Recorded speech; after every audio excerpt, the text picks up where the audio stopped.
तो ये जो आपने बताया कि आपके नेबर को एक कम्युनिकेशन की वजह से वो ऑर्डर नहीं ले पा रहे थे, तो ऐसी प्रॉब्लम या ऐसी सिमिलर प्रॉब्लम्स क्या काफ़ी ज़्यादा होती हैं? हमारे पास मेंटर्स हैं, so we do not work like an island kind of. We have an complete ecosystem around us. तो जैसे आप लोग फिर ये भी प्लान कर रहे हो कि आप अपने खुद के प्रोडक्ट्स बनाओ क्योंकि आपके पास 3D प्रिंटिंग फैसिलिटी है, मशीनिंग फैसिलिटी है। यार मैं ये क्यों करूं, मेरा तो काम चल रहा है ना। हम लोग बहुत आगे हैं। चाइना और हम लोग ऑलमोस्ट सेम ही है। बाकी कोई भी कंट्री इंक्लूडेड यूरोपियन कंट्रीज में जितना इनोवेशन है, लेकिन लेबर इंडियन ही है या चाइनीज ही है। अगर हम डायरेक्टली किसी भी वेंडर के पास जाएंगे तो he will put his terms and conditions which are not feasible for people like us to do the business. Okay. तो जो ऐसी MNCs हैं या बड़ी कंपनीज हैं, उनको आउटसोर्सिंग की जरूरत क्यों पड़ती है? वो मतलब इतनी बड़ी हैं तो कि यार अगर मैं इसको काम दूंगा तो ये कितना कमा लेगा। 14-15 साल के बच्चे में मैंने एंटरप्रेन्योर देखा और मैं खुद को माफ नहीं कर पाता अगर मैं तुमको चांस नहीं देता।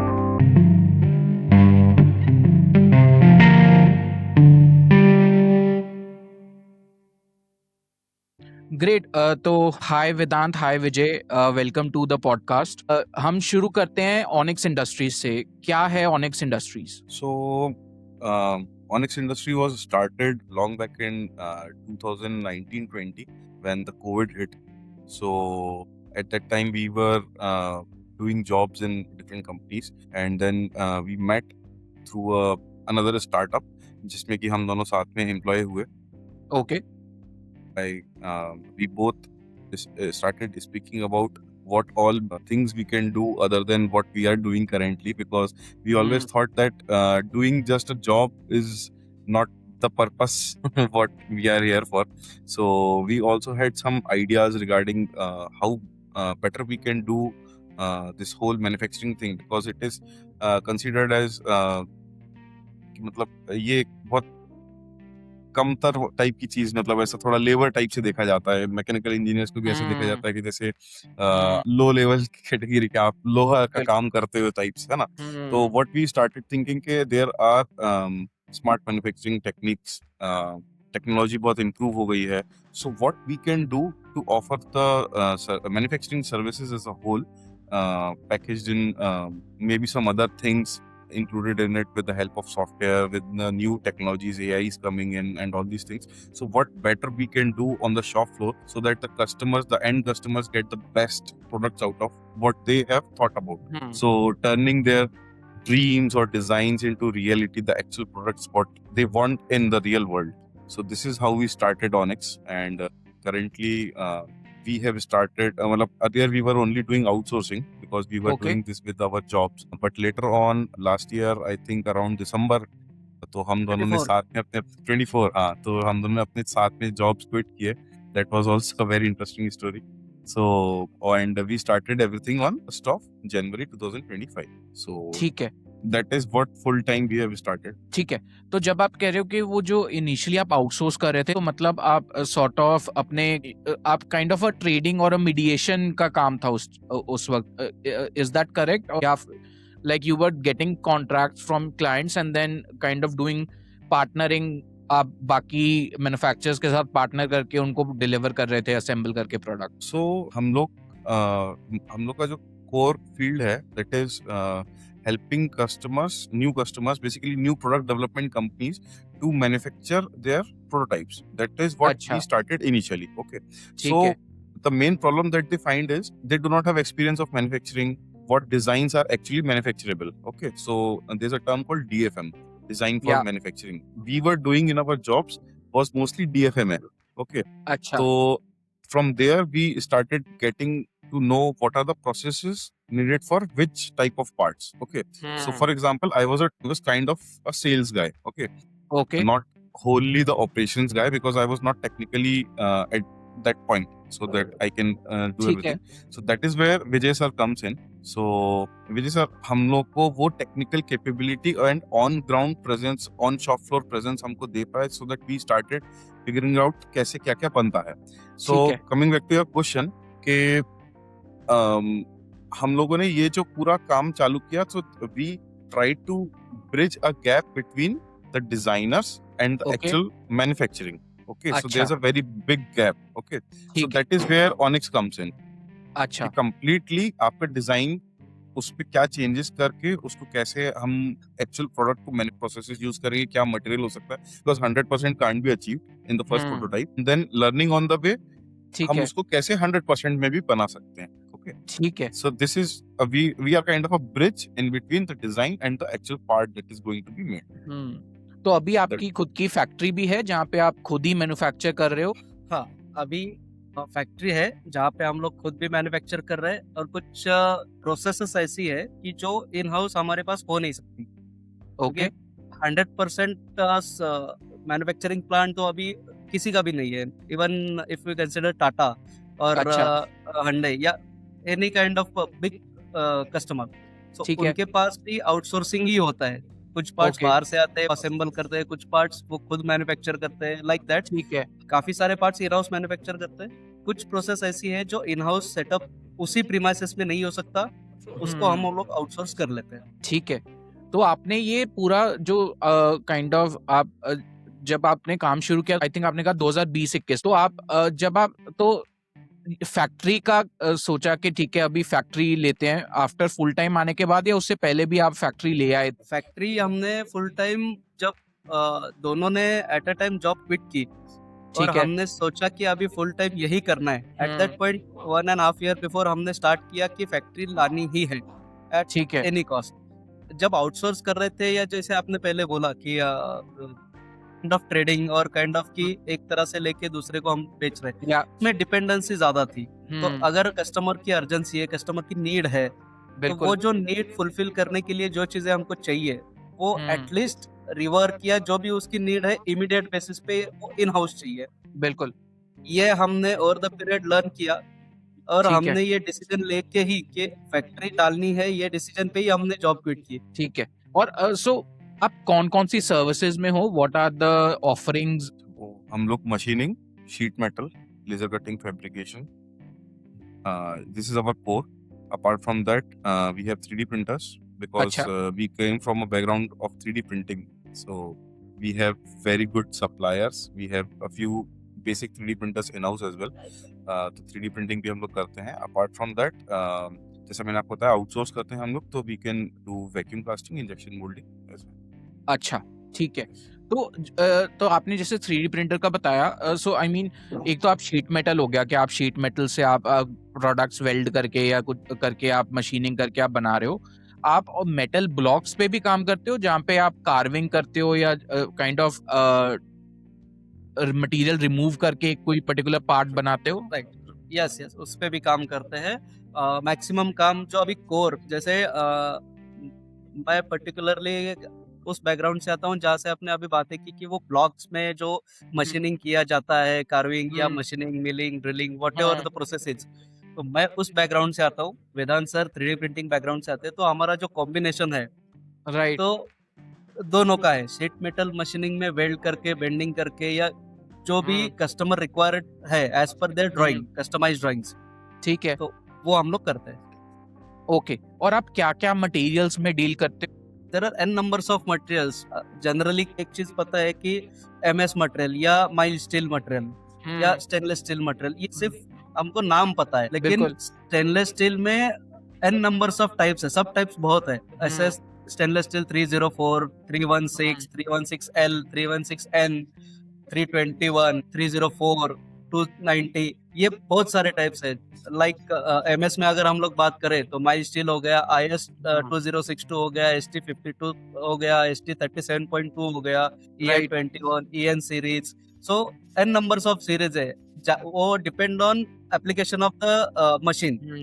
मशीन का एप्लीकेशन क्या है, कौन से एटमॉस्फेयर में मशीन वर्क करने वाली है, डिपेंड ऑन दैट ठीक है, डिजाइनर केम टू नो कि कौन सा मटेरियल यूज करना है. ठीक है, सो डिजाइनर जो मटेरियल देगा उस मटेरियल के बेसिस पे हम लोग मार्केट में उस मटेरियल की अवेलेबिलिटी, हाँ, उसका मशीनिंग प्रोसेसेस, ये सारा हम ठीक है, लोग डिस्कवर करके उसको वापस उनको एक फीडबैक देते थे कि इसमें ये चीज हो सकती है, ये नहीं हो सकती. लाइक अच्छा, वेदांत सर ने जो बोला DFM, राइट, हम DFM उनको डिस्कस करते हैं, उसके बाद में मशीनिंग प्रोसेस फाइनल करके उसको हम लोग मशीनिंग करते हैं. ठीक है, Apart from that, we also do in plastics, ABS, Delrin, अच्छा, POM, Teflon, इसके अलावा आपका कॉपर वगैरह का भी अगर कुछ काम है, हम्म। कॉपर हो गया, ब्रास हो गया, कुछ और एलॉय है स्पेशल टाइप का। अच्छा। For example we have also done some work in Russian grade steel for some okay. Military equipments. हालांकि वो थर्ड पार्टी आता है, हम लोग पास डायरेक्टली नहीं आता। सो ठीक है। इस तरीके से भी हम काम करते हैं, बट वी हाँ। Also do post processes. So वो भी एक इम्पोर्टेंट पार्ट है। पोस्ट प्रोसेसेस जैसे? सो पोस्ट प्रोसेसिंग में आपका पाउडर कोटिंग, मतलब basic post process painting. Okay, okay. So painting में स्प्रे पेंट हो गया या किसी और तरीके से पेंट करना, सो पेंटिंग, देन ठीक है। पाउडर कोटिंग एंड मतलब again different types of powder coating. फिर आपका एल्यूमिनियम के पार्ट्स पे एनोडाइजिंग होता है, ठीक है। अलग अलग कलर्स में होता है। इसके अलावा हमारा ब्लैक ऑक्सीडाइजेशन का प्रोसेस होता है, जिंक ठीक है। कोटिंग होता है, या आप कह लीजिए जिंक पैसिवेशन बोलते हैं, hmm. IZBP। Apart from that we also do hot dip galvanizing. ठीक है। So these parts are used in solar related products क्योंकि वहाँ पे बहुत ओके। heavy rusting होता है। And apart from this, अगर किसी कस्टमर को कुछ स्पेशल रिक्वायरमेंट है, फॉर एग्जांपल कुछ CVD कोटिंग होता है, या मे बी कुछ सेरामिक का कोटिंग करना है, उस पे PU का कोटिंग करना है, मतलब वही डिफरेंट टाइप्स ऑफ कोटिंग, तो ये सब हम लोग करके दे देते हैं। ठीक है। तो ठीक है। पूरा नॉलेज बेस लाइक आप लोगों ने कैसे कैप्चर किया या डॉक्यूमेंट किया, बिकॉज इतनी सारी वैरायटीज हैं।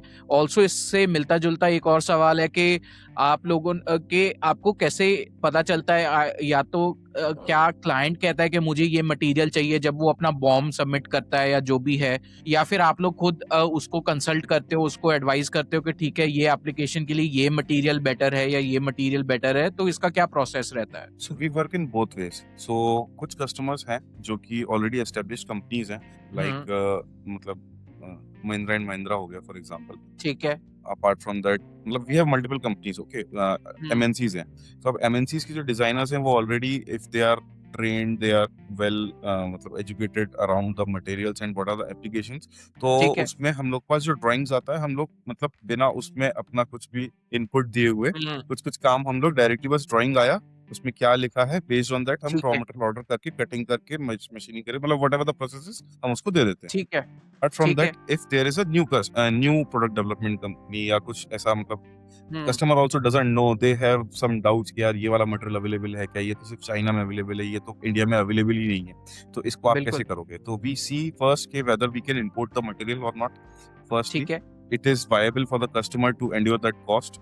नहीं ठीक है। तो फिर we search for the alternate material. अब जो अच्छा। नॉलेज बेस का बात है, so as per the requirement of the customer, हम उनसे कुछ बेसिक सवाल पूछते हैं कि आप ठीक है। कहाँ पे लगाने वाले हो, कितना लोड आने वाला है, मतलब स्ट्रेसेस और क्या आने वाले हैं, थर्मल स्ट्रेसेस क्या आने वाले हैं, मतलब ऐसे ठीक कई है। सारे हमारे set of questions. Based on that we give them some inputs कि सर ये वाला मटेरियल नहीं, इसका malleability, ductility, for example MS में based on the carbon content, थोड़े से कार्बन कंटेंट चेंज होने पे मटेरियल टोटली डिफरेंट तरीके से बिहेव करता है अच्छा। ना? तो EN9 अलग है, EN8 अलग है, EN24 अलग है, बेस्ड ऑन आपको कितना हार्डनेस चाहिए। EN8 का हार्डनेस एक पर्टिकुलर लेवल तक ही रीच हो सकता है, EN24 कैन बी हार्डन मोर। तो बेस्ड ऑन दैट भी हम लोग कई बार कस्टमर को सजेशन देते हैं कि सर ये वाला नहीं, आप ये वाला मटेरियल लीजिए, आप इसमें काम ज्यादा अच्छे से हो जाएगा। तो हम ठीक है। We work in both ways. Now talking about the knowledge base, Vijay sir has experience of approximately 15+ years। Okay. Apart from that मेरा जो है अप्रोक्सीमेटली 10 years का हुआ है। हमारे पास मेंटर्स हैं, so we do not work like an island kind of. We have a complete ecosystem around us, so ठीक है। we have approximately 4 to 5 people who guide us in multiple things. तो ठीक है। हम लोग उनके साथ मिलके बहुत सारे काम करते हैं। Actually saying, those were the people who saw some thing in us and they kept on pushing for 3 years कि भाई अपना Okay. काम करो, तुम लोग गलत जगह पर हो। तो वो नॉलेज बेस, मेंटर्स, एवरीवन, सो इस तरीके से हम लोग काम करते हैं। ठीक है। तो आपने कहा कि आप जैसे इंपोर्ट करते हो तो पूरा कस्टम प्रोसेस आप खुद ही हैंडल करते हो या फिर आप एक एजेंसी के साथ पार्टनर करते हो उसके लिए? सो एक कस्टम एजेंट है ओके। जो कस्टम्स को हैंडल करते हैं। अपार्ट फ्रॉम दैट जो भी मतलब जो परचेस का काम है वो तो हम ही लोग करते हैं। ठीक है। डॉक्यूमेंटेशन भी हमें ही कंप्लीट करना पड़ता है because we are still not a hmm. Very big company के अलग अलग चीजें हम कर पाए। ठीक कॉस्ट है। Is a very big problem for in that particular thing, क्योंकि GTMs जो है वो ग्लोबल ट्रांसपोर्ट मैनेजर्स के, तो okay. They charge sometime very heavily. अब अच्छा। पर्टिकुलर कुछ केस में, फॉर एग्जांपल जैसे हमने एक बार एक मॉलिक्यूल मतलब एक मटेरियल था, तो वो हमें इंपोर्ट करना था, तो वो नहीं हो पा रहा था, तो उस केस में हमको एक बार हेल्प लेनी पड़ी थी। Okay. We paid for that, but it depends on the situation and what we are bringing in the country. ठीक है, ठीक है। और सो आप ये जो रॉ मटेरियल्स हैं, how do you source these raw materials? अगर आप थोड़ा सा और मुझे क्लैरिटी दे पाओ। I am not talking just about the imports but also locally आप ढूंढते कैसे हो वेंडर्स को? आप वेंडर्स के साथ नेगोशिएट कैसे करते हो? प्राइस फिक्स कैसे होता है? सो अगर थोड़ा सा उस बारे में बता सकते हो तो। So I'll talk about the first part. So हम लोग पास जो वेंडर्स हैं बेसिकली थ्रू अवर एक्सपीरियंस हम लोग के जान पहचान बनती है। मतलब सबसे पहले मतलब मैंने जैसे आपको पता है एक पूरा इकोसिस्टम है ना, हमारे पास ठीक भी है। मेंटर्स हैं। तो अगर हम डायरेक्टली किसी भी वेंडर के पास जाएंगे तो he will put his terms and conditions which are not Yeah. feasible for people like us to do the business. बिल्कुल। So we have to pick someone, mentors again. तो उन लोग साथ हम जाते हैं, वो लोग हमारी जान पहचान करवाते हैं। Initially we paid some things in cash. तो बेसिकली सारा होता है कि क्रेडिट में मटेरियल मिलेगा या कैश पे मटेरियल मिलेगा। ये एक सबसे बेसिक चीज होती है। अपार्ट फ्रॉम दैट कि सामने वाला जो हमको मटेरियल देने वाला है तो वो उसकी क्रेडिबिलिटी कितनी है। अगर हमने किसी से कुछ एक पर्टिकुलर ग्रेड मांगा, एल्यूमिनियम 6061 है ना, अब उसमें 6061 में भी T5 है, T6 है, और वो आप देख के नहीं बता सकते है ना, उसके लिए आपको टेस्टिंग के लिए डालना पड़ेगा। So there are some vendors जो कि मतलब बोलते हैं कि ठोक बजा के देते हैं कि मेरा माल कभी भी गलत नहीं होगा। ठीक है। तो हमारे पास वैसे वेंडर्स हैं। हम कुछ बेसिक ऑडिट्स करते हैं, तो बेस्ड ऑन दोज ऑडिट्स हम वो काम भी कर लेते हैं। और कुछ जब भी खास तौर से न्यू सप्लायर्स हैं, फॉर एग्जांपल वो हमारी जान पहचान से नहीं है ना, और वो हमें क्रेडिट भी नहीं देने वाला बेसिकली, तो उसका तो फिर मतलब प्रॉपर्ली हमको ऑडिट करना ही पड़ता है। तो आप मटेरियल कहाँ से मंगा रहे हो, आप एमटीसीज हमें दोगे कि नहीं, आपके रेट्स कैसे होंगे, तो मतलब बेसिकली हम ये सब काम करते हैं। And how do we order the raw material, तो वो सेकंड पार्ट मुझे जैसे अब आप थोड़ा सा। तो रॉ मटेरियल में जैसे कि वेदांत सर ने कहा कि कुछ ऑडिटिंग होती है, कुछ एक्सपीरियंस बेस्ड के फिक्स मटेरियल यहीं पे मिलेगा या जो भी है। जैसे इन्होंने अभी aluminium 6061 T5 T6 T4 whatever it is, तो उसमें 2-3 कैटेगरीज होती है। एक तो जब मटेरियल बनता है, आप नॉर्मल आंखों से देख के ये नहीं बता सकते कि ये मटेरियल कौन सी ग्रेड का है। ओके। एल्यूमिनियम से सभी जगह सेम ही है। जो हमारा पर्टिकुलर जो अभी आप बोल रहे हो कि इंटीरियर के लिए या एल्यूमिनियम का जो ऑफिसेस के लिए जो यूज होता है वो एल्यूमिनियम डिफरेंट है। जो इंडस्ट्रियल एप्लीकेशन के लिए यूज हो रहा है वो एल्यूमिनियम डिफरेंट है। उसमें भी कैटेगरीज अलग अलग है। उसमें भी डिपेंड ऑन एप्लीकेशन की कितने टेम्परेचर में काम कर रहा है, कैसे कर रहा है, उसका ड्यूरेबिलिटी कितना है, वो कितने देर तक वो कितना ज्यादा टेम्परेचर सस्टेन कर सकता है, कितने कोल्ड में वो काम कर सकता है, ये सारी चीजें के ऊपर उसके ग्रेड्स डिपेंड है। तो वो सप्लायर्स जो है वो हमको एक तो फर्स्ट पॉइंट की by the experience, second point की मटेरियल टेस्ट। जब भी मटेरियल मिल में बनता है, जो भी मिल में, जिंदल मिल है, टाटा मिल है या कोई और मिल है जो रॉ मटेरियल सप्लाई करती है, जैसे हिंडाल्को वगैरह जो भी है मिल, तो वो मिल का पर्टिकुलर बैच का एक सर्टिफिकेट होता है। ओके। वो केमिकल कंपोजिशन का सर्टिफिकेट इश्यू करते हैं ईच एंड एवरी बैच। ठीक है। तो उस बैच में वो कंफर्म हो जाता है कि ये मटेरियल ये ग्रेड का है, तो हम लोग सप्लायर से वो डिमांड करते हैं कि ये हमको दिखाओ, तो भी हम ये मटेरियल ले लेंगे। ठीक है। और अगर हमको वो चीज नहीं है, कस्टमर हमको स्पेसिफिक उसी जो हम प्रोडक्शन कर रहे हैं उसी चीज का अगर मांगता है या मटेरियल सर्टिफिकेट या जो भी है, ठीक है, इसमें हम लोग लैब टेस्टिंग के लिए मटेरियल डालते हैं। ठीक है। वहाँ पे कुछ इक्विपमेंट्स है कि जो पर्टिकुलर केमिकल आपको बता के देंगे या उसकी क्या बोलते हैं उसको, ड्यूरेबिलिटी, डक्टाइल वैल्यूज वगैरह जो भी है वो क्रैक करके वगैरह स्ट्रेंथ वाली चीजें वहाँ पे पता चलेगी। वो हम लोग अलग से भी उसको टेस्ट कर लेते हैं। अच्छा, ठीक है। तो जो ये सर्टिफिकेशन आपने बताया, क्या ये कोई गवर्नमेंट एजेंसी देती है सर्टिफिकेशन उन मिल्स को? नहीं, ये सर्टिफिकेशन गवर्नमेंट अप्रूव्ड ही होता है। जो केमिकल कंपोजिशन के वगैरह जो लैब्स होती है उनका गवर्नमेंट लाइसेंस होता है। अच्छा। वो ISO सर्टिफाइड होती है, गवर्नमेंट लाइसेंसिंग होती है, और उनके पास वो अलाउड जो भी उनके मशीनरीज है वो उनके पास फिक्स रहती है। अच्छा। जो भी मटेरियल जाए उस पे वो टेस्ट करके प्रॉपर सर्टिफिकेट इश्यू करके देते हैं। अगर फेक सर्टिफिकेट दिया तो गवर्नमेंट का जो भी कार्रवाई हो उनको हो गई, इसलिए वो जेन्युइन ही होता है। ठीक है। और जो आप लैब टेस्टिंग के लिए भेजते हो तो आप मतलब ऐसी कोई प्राइवेट लैब्स हैं या सिमिलर लैब्स हैं जो सर्टिफिकेशन देती हैं, वही labs third party private request accept करती हैं? ऑल आर प्राइवेट लैब्स वो हैज द सर्टिफिकेट कि दैट वो मटेरियल सर्टिफिकेशन करके दे सकते हैं। अच्छा, मार्केट में एनडीटी बोल के कोर्स है, नॉन डिस्ट्रक्टिव टेस्टिंग, वो टेस्टिंग के भी एक अलग से लैब होता है। तो लाइक दैट सब प्राइवेट ही है, लेकिन उनके पास वो सर्टिफिकेशन है कि हमने Government ये पढ़ाई certified- की है। हाँ, गवर्नमेंट हमने ये सर्टिफाइड प्राइवेट लैब्स हैं। ठीक है। हाँ, वैसी है वो। और सारी ये टेस्टिंग फैसिलिटी इंडिया में अवेलेबल है या फिर आपको कुछ चीजों के लिए बाहर भी भेजना पड़ता है मटेरियल? इंडिया में सब अवेलेबल है सर, सब अवेलेबल है, इंडिया सब में आगे है।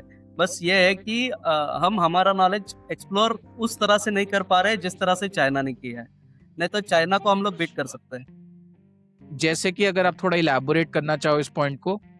जैसे कि हमारे पास चाइना से चीप लेबर कॉस्ट है, ठीक हमारे है। पास जो रॉ मटेरियल मिल्स है उनकी जो कैपेसिटी होनी चाहिए वो कैपेसिटीज बहुत कम है। अच्छा, एंड सेकेंडली कि उनके पास फर्स्ट कॉपी बहुत ज्यादा मैन्युफैक्चर होते हैं। ओके, बीइंग इंडियन हम लोग कुछ गलत नहीं करना चाहिए, हम लोग फर्स्ट कॉपी या डुप्लीकेशन में मानते नहीं है, वो लोग बहुत ज्यादा मानते हैं।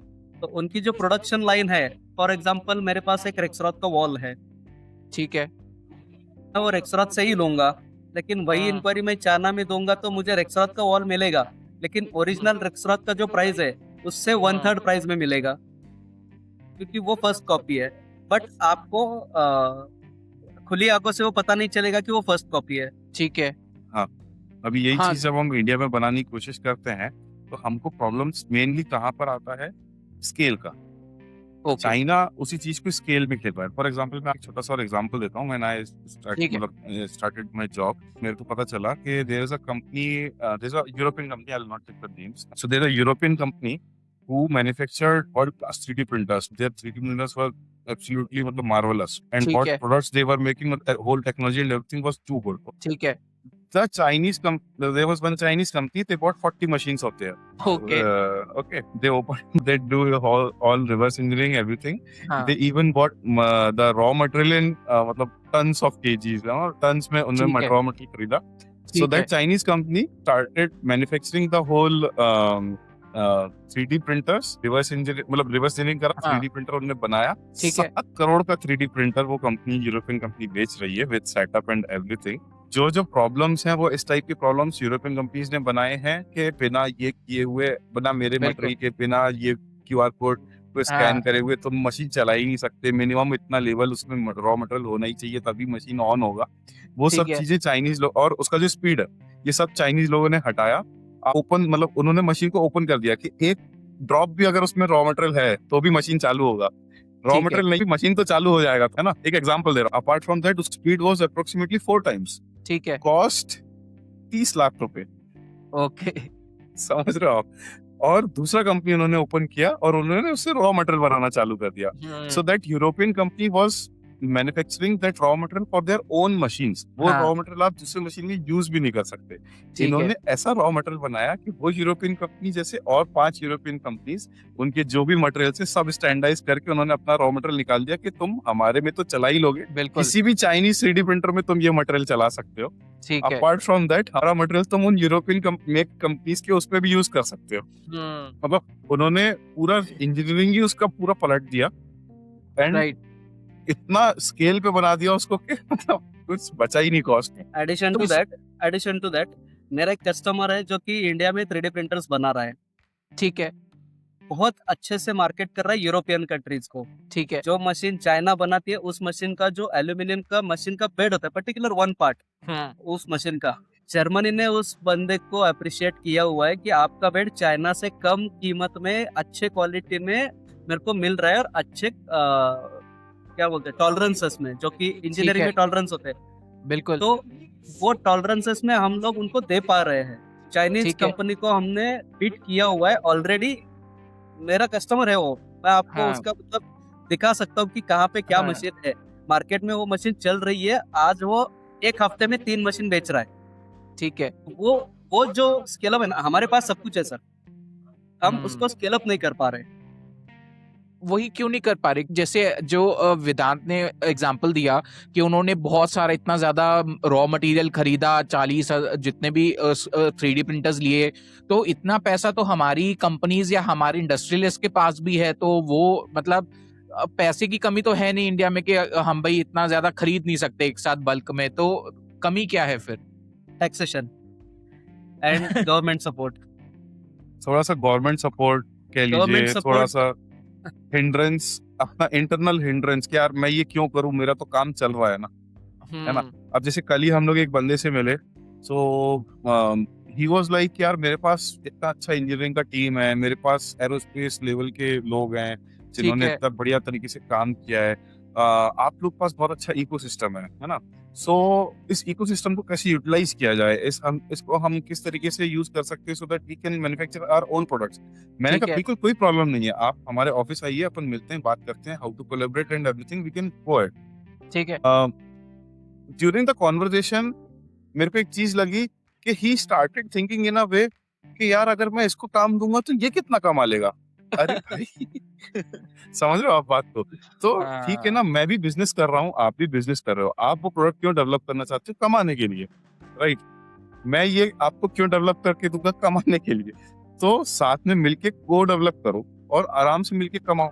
अब यही चीज एक मतलब जो हिंड्रेंस, मतलब आपके दिमाग की वो है थोड़ी सी, है ना। अपार्ट फ्रॉम दैट, अगर मतलब ये सब थोड़ा सा मेरे हिसाब से, मतलब गवर्नमेंट को अगर हम कुछ अपना लेकर के जाते हैं कि I want to develop this product, है ना, सो प्रोसेस के बारे में बहुत लोगों को पता नहीं है ना, कि how to approach this people, कि अगर मेरे पास ये एक प्रोजेक्ट है, मतलब it will be called as a project, कि मैं ये प्रोडक्ट डेवलप करना चाहता हूँ, मेरे पास ये सब चीजें बिल्कुल। आ गई हैं, नॉलेज है, कैपेबिलिटीज हैं, लोग हैं, but now I want to quickly set up my entire facility around it, है ना। और उसके लिए मेरे को आपसे ये हेल्प चाहिए। लोगों को पता ही नहीं है प्रोसेस क्या है।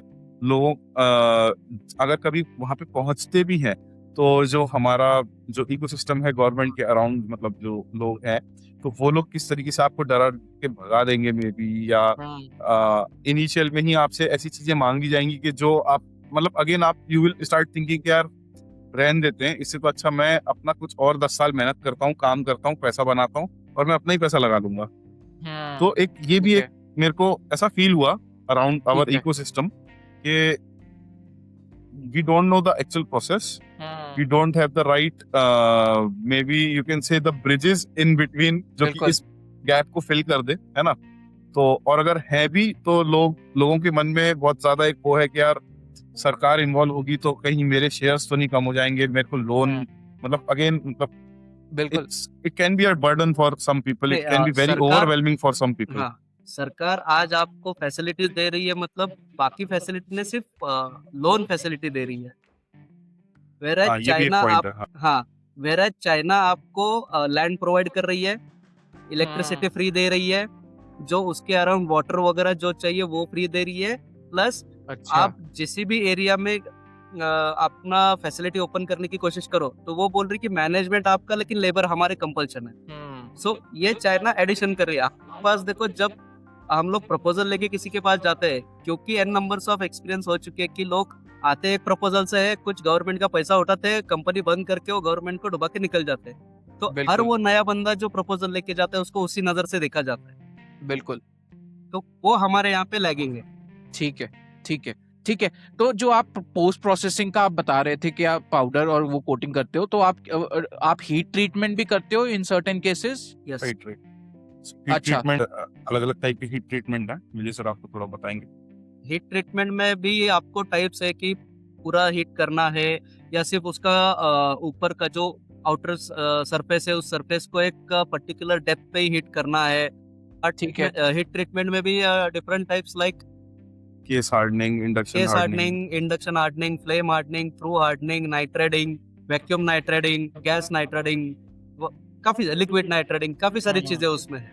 टेम्परिंग है, नॉर्मलाइजिंग है, एनेलिंग है, काफी सारी चीजें उसमें है, जो कि जो रिक्वायर्ड ड्राइंग या एप्लीकेशन को रिक्वायर्ड रेशो चाहिए, जो उसको HRC में या HC में जो नापा जाता है, उसका मेजरमेंट होता है। तो HRC अगर मुझे 50-55 चाहिए तो मुझे वो भट्टी में ही डालना पड़ेगा जो थ्रू हार्डनिंग होता है। ठीक है। तो थ्रू हार्डनिंग होने के बाद उसका एक लेवल तक वो टेम्परेचर आगे चला जाएगा, उसको नॉर्मलाइज या टेम्परिंग करके उसको फिर वो जो पर्टिकुलर रेंज है उस रेंज में लाके फिर वो हमको पार्ट मिलेगा। ये प्रोसेस ऑलमोस्ट 16 आवर्स की प्रोसेस है। ओके, जो ये पूरा हीट ट्रीटमेंट आप करते हो फ्रॉम डिफरेंट मेथोडोलॉजीज, तो इसका कोई साइड इफेक्ट्स भी होता है? लाइक क्या आपको कुछ पैरामीटर्स पे कॉम्प्रोमाइज करना पड़ता है कि चलो ठीक है इसका ये फायदा हो रहा है पर उसका कुछ डाउनफॉल भी हो रहा है? नहीं, साइड इफेक्ट्स ऐसा नहीं, बस टॉलरेंसेस में थोड़ा चेंजेस होता है, तो वो अच्छा। कंसिडरेशन करके। हाँ, हीट ट्रीटमेंट के बाद एक again one more process is there जिसको हम लोग ग्राइंडिंग बोलते हैं, कि जो अच्छा। हीट ट्रीटमेंट के बाद अगर मुझे पता है कि मेरा पार्ट जो है थोड़ा फैलने वाला है या थोड़ा राइट। या कुछ ना कुछ वॉर पे जाने वाला है उसमें, it may be shrinkage, it may हाँ, बी एलोंगेशन। एलोंगेशन अच्छा। श्रिंकेज को अलॉन्ग हुआ तो उसको वो पर्टिकुलर डायमेंशन पे बिठाने के लिए अगेन एक प्रोसेस ग्राइंडिंग वगैरह करके देना पड़ता ठीक है, तो आई थिंक ये भी फिर पार्ट ऑफ डीएफएम ही रहेगा कि आप डिजाइनिंग में आप कैसे इसको ऐसे इस तरीके से करो कि आप प्रेडिक्ट कर पाओ कि ठीक है जब मैं इसको हीट ट्रीटमेंट करूंगा तो कैसे उसका प्रॉपर्टी चेंज होगा। राइट है। Right property change Same. नहीं होता, डायमेंशन चेंज होता है, प्रॉपर्टी सेम रहेगा। राइट। हाँ, Right. Two different things, property same रहेगा, जस्ट हीट जो हमने दिया हुआ है उसका एक रेंज आएगा, वो रेंज में लाने के लिए जो हमको प्रोसेस करना है वो प्रोसेस होगा। ठीक है, और इसका कोई सिमुलेशन सॉफ्टवेयर है जो बताता है कि ठीक है इतना अगर मैं करूंगा तो इसके बाद मैं इतना हीट ट्रीटमेंट टेम्परेचर दूंगा या जो भी मेरा प्रोसेस है इतना कंप्रेशन या इलोंगेशन आएगा? ऐसा आज तक तो कोई सॉफ्टवेयर नहीं है, ये प्रेडिक्शन प्रोसेस पे ही है, इसीलिए पर्टिकुलर वैल्यू नहीं दी जाती या फिगर नहीं दी जाती कि मुझे 50 मतलब 50 ही चाहिए। उसको एक अच्छा। रेंज में दिया जाता है, 50 to 55, ठीक है। 45 to 50, 20 to 28, ऐसा एक रेंज दिया जाता है, उस रेंज अच्छा। में वो हार्डनेस चल जाता है। पर फिर उस केस में मान लो एक पार्ट के लिए तो ठीक है कि आपको रेंज मिल गई, पर अगर आप ऐसी आपको एक जो पार्ट है वो बहुत ही बड़े कॉम्प्लेक्स सिस्टम का पार्ट है, तो ऐसी अगर हर सिस्टम में आप ऐसे वाइड रेंजेस होंगी that can add up stack up the tolerances, वो फिर पूरा पार्ट ही आपका यूजलेस बन सकता है, तो उसको आप कैसे टैकल करते हो? So I will answer to that. जो विजय सर बात कर रहे हैं रेंजेस का, दोज आर आफ्टर ट्रीटमेंट जो हमको उसका हार्डनेस अचीव हुआ, वो उसका है। रेंज है। जो टॉलरेंसेस की बात है, मतलब जो पार्ट का डायमेंशनली जो एक्यूरेसी चाहिए, वो हम लोग पहले मतलब वो हम अलाउंस रखते हैं। फॉर एग्जांपल हमको 50 प्लस माइनस 0.05 चाहिए, okay? ठीक है। तो हम लोग उसको 51 पे छोड़ के हम उसको हीट ट्रीटमेंट के लिए देंगे, थोड़ा सा मटेरियल एडिशनल रख के। वहां से जो भी मतलब अब अगेन ये 51 जो मैंने बोला, सो दिस डिपेंड्स कि वो पार्ट कितना बड़ा है, उसकी ज्योमेट्री क्या है, उसमें कितना हम हीट देने वाले हैं to achieve a particular XHRC, okay, वो ठीक जो है। रेंज है ना। सो बेस्ड ऑन दैट, जैसे मतलब हम मतलब पूरा थ्योरेटिकल नॉलेज ठीक है है। कि इतने बड़े पार्ट को इतना हीट दिया, इतना परसेंटेज उसमें चेंजेस आ सकता है। So based Right. On that हमें वो 51 रखना है, मे बी 52 रखना है, okay, 2 mm 3 mm 5 mm, but 1-2 mm में काम हो जाता है जनरली, ओके। ठीक तो है। वो सब काम करने के बाद, ये सारा एनालिसिस करने के बाद हम उसको हीट ट्रीटमेंट पे देते हैं। हीट ट्रीटमेंट से पार्ट वापस आता है, फिर उसके बाद ग्राइंडिंग या एक फिनिशिंग ऑप्शन हम फिनिशिंग ऑपरेशन हम उस पे करते हैं to achieve that particular exact tolerance, ठीक है। जो डायमेंशनल टॉलरेंस होता है। राइट। हार्डनेस है, hardness will always be in a range, उसको आप Okay. कंट्रोल नहीं कर सकते। ठीक है।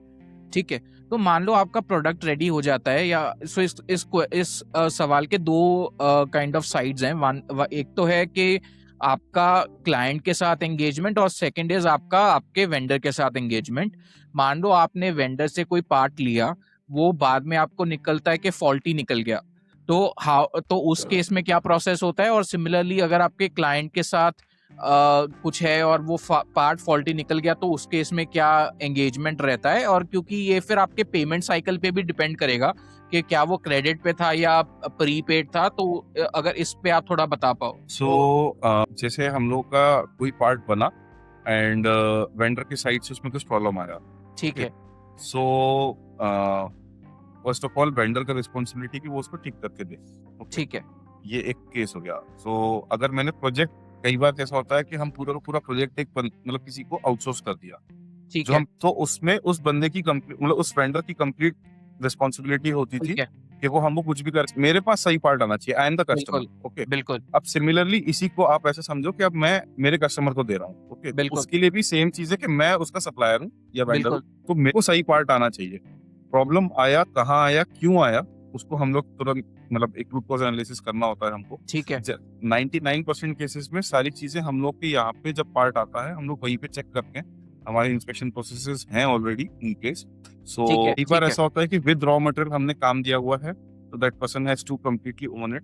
कई बार राइट, ऐसा होता है कि जैसे अब आज की केस में, अब because we have our own factory, so बिल्कुल, रॉ मटेरियल हमने दिया है, हमने उसमें बेसिक मिलिंग ड्रिलिंग का ऑपरेशन किया, कुछ एक पर्टिकुलर स्पेशल ऑपरेशन के लिए हमने उसको बाहर भेजा, ओके, ठीक वहां है, पे उस बंदे से कुछ प्रॉब्लम हो गई, so he has to compensate for it. ठीक है, ठीक है, Maybe in this order, maybe in next order, but he has to compensate for it. Okay, right, so those compensation happens in that way. But again, ये हमारा काम नहीं है, हमारा काम है कि वो प्रॉब्लम ही ना आए। बिल्कुल, This is what we thrive on, मतलब Onyx Industry thrives on कि वो प्रॉब्लम ही नहीं आना चाहिए, है ना? बिल्कुल, तो उसी के लिए ही हम दोनों बैठे हैं, मतलब समझ रहे हो आप बात को? हुँ, तो right, this is what our goal is. But आता है ठीक है, problem and we address it by replacing the parts or by reworking on it. Right, ठीक है। एंड इसीलिए फिर आप डिजाइन फॉर मैन्युफैक्चरिंग के साथ फेलियर मोड एनालिसिस भी करते होगे साथ में? हाँ, वो उसका एक पार्ट है, तो वो हम करना पड़ता है। बिल्कुल, अभी क्योंकि हमारे पास बहुत ज़्यादा क्वांटिटी के पार्ट्स नहीं आते, we are still looking for some production order. हमारे पास अभी भी ओके, बैच प्रोडक्शन होते हैं जो कि स्मॉल ठीक है, बैचेस में ही होते हैं। तो मतलब अगर कुछ छोटा मोटा प्रॉब्लम आता भी है तो वो फर्स्ट 2-3 पार्ट्स में हमको समझ में आ जाता है, तो उस हिसाब से हम प्रोसेस को चेंज कर देते हैं। बिल्कुल, और वो मतलब पीपैप एंड एपीक्यूपी करके जो प्रोसेसेस होते हैं, तो उसके वो कुछ पार्ट्स हैं, तो बेस्ड ऑन दोज प्रोसेस हम लोग सारे डिसीजंस लेते हैं। ठीक है, ठीक है। तो आपकी फैक्ट्री में लाइक कौन सी मशीन्स या इक्विपमेंट हैं, और अगर आप जब आप बता रहे हो तो साथ में अगर आप ये भी बता सकते हो उन मशीन या इक्विपमेंट का पर्पस क्या है और यूज केस क्या है? So we have milling machines, the Okay. conventional machines हैं milling, drilling and turning machines. So all अच्छा, these operations comes under machining process. We have multiple machines. Okay. Apart from that, जो CNC based machines हैं, so वो हम outsource करते हैं, जो कि automatic machines होते हैं. Okay. ठीक है, And outsourcing में मतलब हम लोग साइड में ही है हमारे, है ना? तो ठीक है, he's our neighbor. Okay. So हम वहाँ ओके, पे देते हैं। Apart from that, हमारे पास वेल्डिंग के जो ऑपरेशंस हैं, तो वो हम राइट, अनाउंस करते हैं, फैब्रिकेशन कंप्लीट हम अनाउंस कर सकते हैं। जो शीट मेटल लेजर कटिंग का और बेंडिंग का काम है, वो हम बाहर से करा के लेते हैं। एंड राइट, उसमें जो फैब्रिकेशन का काम है, जो वेल्डिंग, बेसिकली वेल्डिंग, ग्राइंडिंग और मटेरियल को सब एक असेंबल करना, तो ये सब हम अनाउंस करते हैं। अपार्ट फ्रॉम दैट हमारे पास पेंटिंग का फैसिलिटी अनाउंस है, एंड ठीक है, इंस्पेक्शन सारे हम लोग अनाउंस करते हैं। ठीक है। तो आपको जैसे जो आपकी इन हाउस मशीन्स हैं उसमें कितना टॉलरेंस या प्रिसीजन मिल जाता है, और क्या अलग अलग टॉलरेंस या प्रिसीजन के लिए अलग ग्रेड ऑफ मशीन्स आती हैं बाय द सेम मैन्युफैक्चरर और समथिंग लाइक दैट? टॉलरेंसेस जो एज पर ड्राइंग जो भी है, कस्टमर का टॉलरेंस मतलब डिफरेंट डिफरेंट कैटेगरी के टॉलरेंसेस है। मतलब अभी ठीक जैसे है, इन्होंने एक 50 माइक्रोन का बताया, 50 माइक्रोन है तो कन्वेंशनल मशीन पे नहीं होगा, उसके लिए अलग ग्राइंडिंग प्रोसेस करनी पड़ेगी। लेकिन ठीक अगर है, ओपन टॉलरेंस मतलब क्या होता है कि प्लस माइनस 0.2, मतलब ठीक है, 200 माइक्रोन का अगर टॉलरेंस है तो वो हमारे मशीन पे अचीव हो जाता है।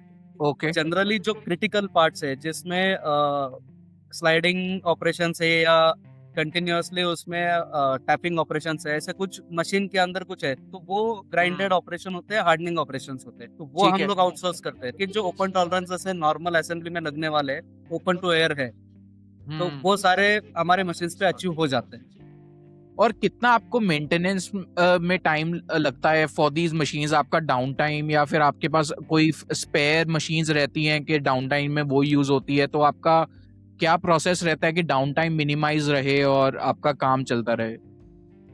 डाउन टाइम मिनिमाइज के लिए जनरली कन्वेंशनल मशीन्स को जो है वो 1 day in a month sufficient है ओके, मेंटेनेंस के लिए। अच्छा, मशीन की इफिशियंसी होती है 24 आवर्स की, लेकिन हम लोग 24 आवर्स मशीन चलाते नहीं है जनरली। ठीक है, क्या आप इंडस्ट्रियल एरिया देखो, वहाँ पे आइदर जो प्रोडक्शन वाली कंपनी है वहाँ पे 24/7 मशीनरी चलती है। ठीक है, वीकली एक मेंटेनेंस के लिए या डाउन टाइम के लिए एक दिन वीकली होता है प्रोडक्शन केस में। लेकिन जो जिस तरह की हमारी इंडस्ट्री है, जो हमारे आजू बाजू वाले लोग हैं, तो हम लोग 12 आवर्स के लिए मशीन चलाते हैं, 12 आवर्स हमारा मशीन फ्री रहता है, तो उसके लिए 1 और 2 मंथ्स, वंस इन 2 मंथ ऐसे भी चल सकता है, उसका उतना ठीक है। मेंटेनेंस नहीं आता। ठीक है, ठीक है। और वो मेंटेनेंस में होता क्या है, लाइक क्या क्या एक्टिविटीज होती हैं वो मेंटेनेंस के दौरान? मेंटेनेंस के दौरान सर, जैसे कि अभी हम 2 व्हीलर चलाते हैं, इंजन ऑयल खत्म हुआ तो ही हम लोग ओवरऑलिंग के लिए देते, नहीं तो नहीं देते। लाइक ठीक है। दैट कि इसका भी एक मोटर है, इंजन है, वेयर एंड टेयर वाले पार्ट्स है, स्लाइडिंग पार्ट्स है, स्केल देने वाले पार्ट्स है, जो कि रबर बेल्ट पे उसका स्केलिंग डिपेंड है, जो डिजिटली हमको स्केल दिखता है सामने मॉनिटर करने के लिए, ठीक है। तो उतना ही मेंटेनेंस आ सकता है। ऑयल वाला या कोई गियर चेंज हो गया, गियर वियर एंड टियर हो गया है, टूट गया है, तो ठीक है। या बेल्ट बेल्ट टूट गया है, वी बेल्ट लगता है जो मोटर को ड्राइव करे, राइट। उतना ही मेंटेनेंस है, उससे ज्यादा नहीं है, तो वो उसकी ओवरऑलिंग हो गई। तो ठीक है। With in day that is possible. ठीक है। तो क्योंकि आप दोनों ऑटोमेशन के बैकग्राउंड से भी आते हो कि आपने तो क्या आपके फैक्ट्री में ऑटोमेशन प्रोसेस भी है कोई, या फिर it's more on a manual side? और उसके बाद I have a follow up question, तो मैं उसके बाद पूछता हूँ आपसे। करेंटली जो मैन्युफैक्चरिंग के ऑपरेशन है हमारे पास भी कन्वेंशनल मशीन है, तो उसमें ज़्यादा ऑटोमेशन पॉसिबल नहीं है, तो ठीक है। अभी उसमें तो हमने ऑटोमेशन वगैरह नहीं लगा रखा है। बट जैसे मैंने आपको बताया कि वी डू बैच प्रोडक्शन, तो instead of one part multiply मतलब making thousands of quantities in a day, we have 1000 right. Parts with 1 or 2 3 5 quantities in a day. Okay, so ठीक है। नंबर ऑफ ड्राइंग ज्यादा होने के कारण inspection का जो एक प्रोसेस है वो बहुत लेंदी हो जाता है। हम लोगों ने ठीक है। थ्रू अवर प्रीवियस एक्सपीरियंसेस, हमारे पास कुछ हमारे फ्रेंड्स भी हैं एंड फैमिली के भी लोग हैं जो कि सॉफ्टवेयर का काफी अच्छा नॉलेज रखते हैं, एंड ठीक है। हम लोगों ने क्या किया कि हमने एक पूरा कंप्लीट इंस्पेक्शन का एक सॉफ्टवेयर बनवा लिया है। So okay. अभी हम लोग को उससे क्या हेल्प होता है मेनली कि एक ही ड्राइंग में या तो हम हाथ से बैठ के उसका पूरा इंस्पेक्शन का फॉर्मेट भरते हैं, नहीं तो हम लोग वो एक्सेल शीट पे एक पैरामीटर को डालो, फिर उसमें रीडिंग राइट। लेके डालते रहो। तो उसकी जगह पे हमारा एक फिक्स फॉर्मेट है, हमारे को वो फॉर्मेट हम लोग की जो पीडीएफ ड्राइंग्स होते हैं वो हम लोग अपने सॉफ्टवेयर में अपलोड करते हैं, and through right. AI imaging और वो सारा करके हम लोगों ने, तो हमको हमारे उस फॉर्मेट में वो रिपोर्ट के पैरामीटर सारे फिल होके ऑटोमेटिकली मिल जाता है। सो ठीक है। All we have to do, मतलब just with a few clicks we can upload 20-25 drawings in one go। Okay. उसका हमको 5 से 10 मिनट में पूरा फॉर्मेट में हमको डाउनलोड हो जाता है एक्सेल शीट्स। उस एक्सेल ठीक शीट है। में जो एक्चुअल पार्ट्स का जो डायमेंशंस है वो हम that we fill through our own, और उसके बाद मतलब वहाँ पे हम लोग टाइम सेविंग करते हैं। नहीं तो inspection report for example 30 parts का एक अभी हमें ठीक है। रिसेंटली परचेज ऑर्डर आया, 2 4 8 10 12 क्वांटिटी थे उसमें। ओके, ठीक है। 30 पार्ट्स का इंस्पेक्शन रिपोर्ट अगर मैं कन्वेंशनल स्टाइल में बनाऊंगा तो 2 दिन तक मेरा सिर्फ इंस्पेक्शन रिपोर्ट बनता रहेगा। Okay, okay. वो मेरा काम मेरी वाइफ ने 15-20 मिनट में करके मेरे को भेज दिया कि ये आपका इंस्पेक्शन रिपोर्ट्स हो गए, है ना।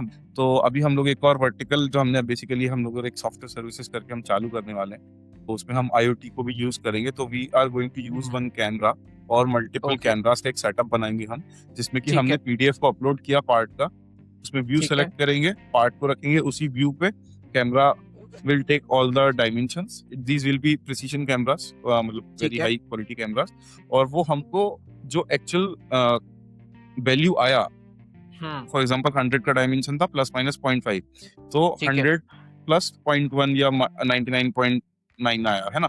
तो वो डायमेंशन भी वो हमको रिपोर्ट में फिलअप करके दे देगा। सो दिस ठीक इज है। What we are working on next, 2 से 3 महीने में वो भी लाइव हो जाएगा। So this is the automation that we are trying to. ठीक है। तो जैसे since you have this a lot of experience, और उससे पहले भी इस पे आते हैं कि अगर आप दोनों थोड़ा अपना बैकग्राउंड शेयर कर पाओ, कहाँ पे आपने इतना सारा कुछ सीखा कि अभी you are able to kind of do a lot of things in DFM and designing and manufacturing. तो अगर आप दोनों अपना थोड़ा थोड़ा बैकग्राउंड बता पाओ।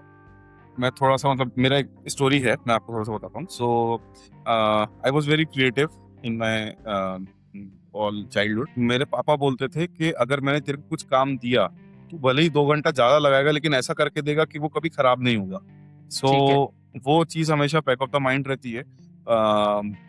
इनोवेटिव और थोड़ा सा मतलब कैसे बोले, when I was in college I joined mechanical engineering, है ना, और मेरे को कुछ नहीं पता था कि इसमें क्या होता है। मेरे साथ के जो लड़के थे they used to know each and everything of all the 8 semesters. मेरे को कुछ आइडिया ही नहीं था कि ये सब क्या है ना।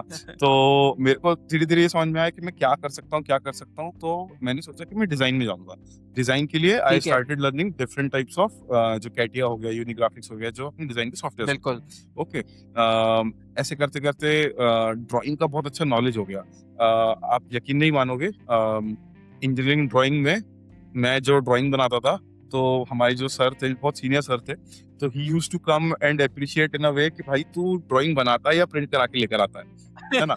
तो मतलब बहुत मजा आता था उसमें। तो वहां से मेरे को एक थोड़ा सा चालू हुआ कि कुछ तो प्रोडक्ट साइड पे करना है, कुछ इनोवेटिव करना है, कुछ नया करना है। मैंने एमटेक भी इसीलिए किया था एडवांस प्रोडक्शन सिस्टम में कि कुछ तो अच्छा। बनाएंगे, अपना खुद का कुछ होना चाहिए। Okay. Later on because I was a mechanical engineer, एक कैंपस सिलेक्शन हुआ, तो हम जिस कंपनी में गए 2 महीने में समझ में आ गया कि यहाँ पे कुछ है नहीं। I came back, I started my MTech, I completed that MTech. थोड़ा सा पढ़ाने का एक शौक था, तो मैंने अपना कोचिंग वगैरह चालू किया वो 2 साल में। व्हेन आई अच्छा। वाज डूइंग दैट एमटेक खत्म होते तक ऐसा हो गया कि अभी नेक्स्ट क्या करना है। तभी मेरा एक और फ्रेंड था, तो उसने मेरे को बोला कि मैं 3D प्रिंटिंग कंपनी में काम कर रहा हूँ, तूने उसी में एमटेक किया है, तो why don't you join here. Because I was ठीक है। कंटिन्यूअसली टॉकिंग टू पीपल कि यार कहीं पे जॉब का कुछ हो सकता है, भोपाल से बाहर निकलना है। I was based out of Bhopal, तो मेरे को भोपाल से बाहर निकलना है। Then I came to Poona, I joined a startup, they were in ठीक 3D है। Printing. I was there first employee. So both of them, Okay. मतलब earlier there were 2 people, both of them were graduates of IIT. 2 साल बड़े ही थे, तो बहुत अच्छा दोस्ती हुआ। उन लोग से एक नॉलेज लिया कि मतलब उससे पहले I was like literally couldn't speak in front of people. मतलब my mother was like when she first visited the office after I joined after 5-6 months, she was like कि मेरे ओनर्स को बता रही थी कि ये बहुत शाय लड़का है, ये किसी से बात नहीं करता, ये वो। और मेरे ओनर्स आर लाइक अरे वो हमसे मतलब he is handling all the business and everything, आप ऐसे कैसे बदल गया। तो के साथ जो मैंने सबसे इम्पोर्टेंट चीज सीखी वो ये था कि आप अगर सही हो तो आप बोलो, है ना, सही तरीके से बोलो। बिल्कुल। जो हमारे मेन जो फाउंडर थे, he was a very great orator and he was interviewing me, मतलब वो देखेंगे ये तो उनको पता चलेगा। After 10-15 minutes ना, मैं सिर्फ ये देख रहा था भाई क्या बोल रहा है ये आदमी। मैंने कुछ सुना ही नहीं वो क्या बोल रहा था। उसने पूरा जॉब डिस्क्रिप्शन मेरे को एक्सप्लेन किया, मेरे को कुछ पता ही नहीं था। एंड थोड़ी देर बाद उन्होंने मेरे से एक दो सवाल पूछे, तो ठीक है मतलब बैक ऑफ द माइंड कुछ था, तो मैंने उनको जवाब दिया। They selected me, I started working. उन लोगों ने मेरे को जो मेन चीज सिखाई वो ये थी कि कस्टमर फर्स्ट अप्रोच, चाहे कुछ भी हो। उन्होंने बोला कि manufacturing is a kind of a thing, जैसे मैंने पहले बोला कि ये बहुत ही एक निचले लेवल का माना जाता है।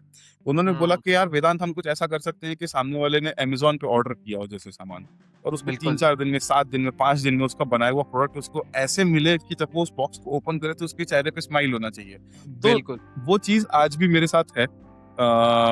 हम लोग जो अपार्ट फ्रॉम दैट मतलब मेरे अंदर एक और कैपेबिलिटी है कि अगर कुछ काम चल रहा है, मेरे को उसके बारे में कुछ भी नॉलेज नहीं है, मैं आधा घंटा उधर बैठ लिया सिर्फ देख रहा हूँ, मैंने से कुछ बात नहीं किया, तो I can start doing things on my own. मतलब ठीक समझ है। लो, कोई ग्रैस्पिंग कह लो या जो भी कह लो। तो मैं सिर्फ यहाँ पे भी जैसे आया शॉप फ्लोर्स पे, तो initially I used to keep quiet, okay, just observe everything. 1-2 दिन 4 दिन देखा, then I started giving my ideas. वो आइडियाज लोगों को पसंद आते हैं कि ये पार्ट को ऐसे नहीं, आप ऐसे रख के ऐसे भी कर सकते हो, ये बना सकते हो, वो बना सकते हो। लोग तुरंत देख के बोल देंगे अरे यार ये तो बन नहीं सकता। मैं और विजय सर सामने वाले को दिन भर यही समझाते रहते हैं कि तू करके तो देख। अरे हमारा रिस्क है, हमारा मटेरियल है, सब कुछ हमारा, हम तेरे को 2 गुना पैसा देंगे, लेकिन तू करके तो देख। पैसे की मतलब सामने वाला बोलता अरे नहीं ये 200 में नहीं, ये 400 में होगा। अरे तू 1000 ले, लेकिन तू बना तो उसको, है कि नहीं। तो एक ये चीज कहाँ से आई कि हम लोगों ने भी हिट एंड ट्रायल्स बहुत सारे किए हैं। बिल्कुल। मतलब ये जो पिछली 10 साल की जर्नी है मेरी, तो इसमें कितने पार्ट्स और कितने ही हजारों का नुकसान मैंने किया है वो मुझे ही पता है। तो उसमें अच्छी बात ये थी कि जो फर्स्ट वो कंपनी था उसमें the owners were really helpful, they were मतलब एनकरेजिंग कह लो। तो उन्होंने बोला ठीक है आपसे जो भी गलती होती है कोई दिक्कत नहीं है, बट कोशिश ये करो कि गलती फिर से नहीं होनी चाहिए। तो that also stuck with me, है ना। राइट। तो इस तरीके से हम लोग जो काम करते हैं तो धीरे धीरे आया। कंप्लीट बचपन से था। मतलब मैं और मेरा जो छोटा भाई है, वी ऑलवेज यूज्ड टू से दिस टू ईच अदर कि दादा आप बिजनेस करो, मैं बड़ा हूँ, तो ही यूज्ड टू से कि दादा आप बिजनेस करो, मैं आपको हमेशा सपोर्ट करूंगा।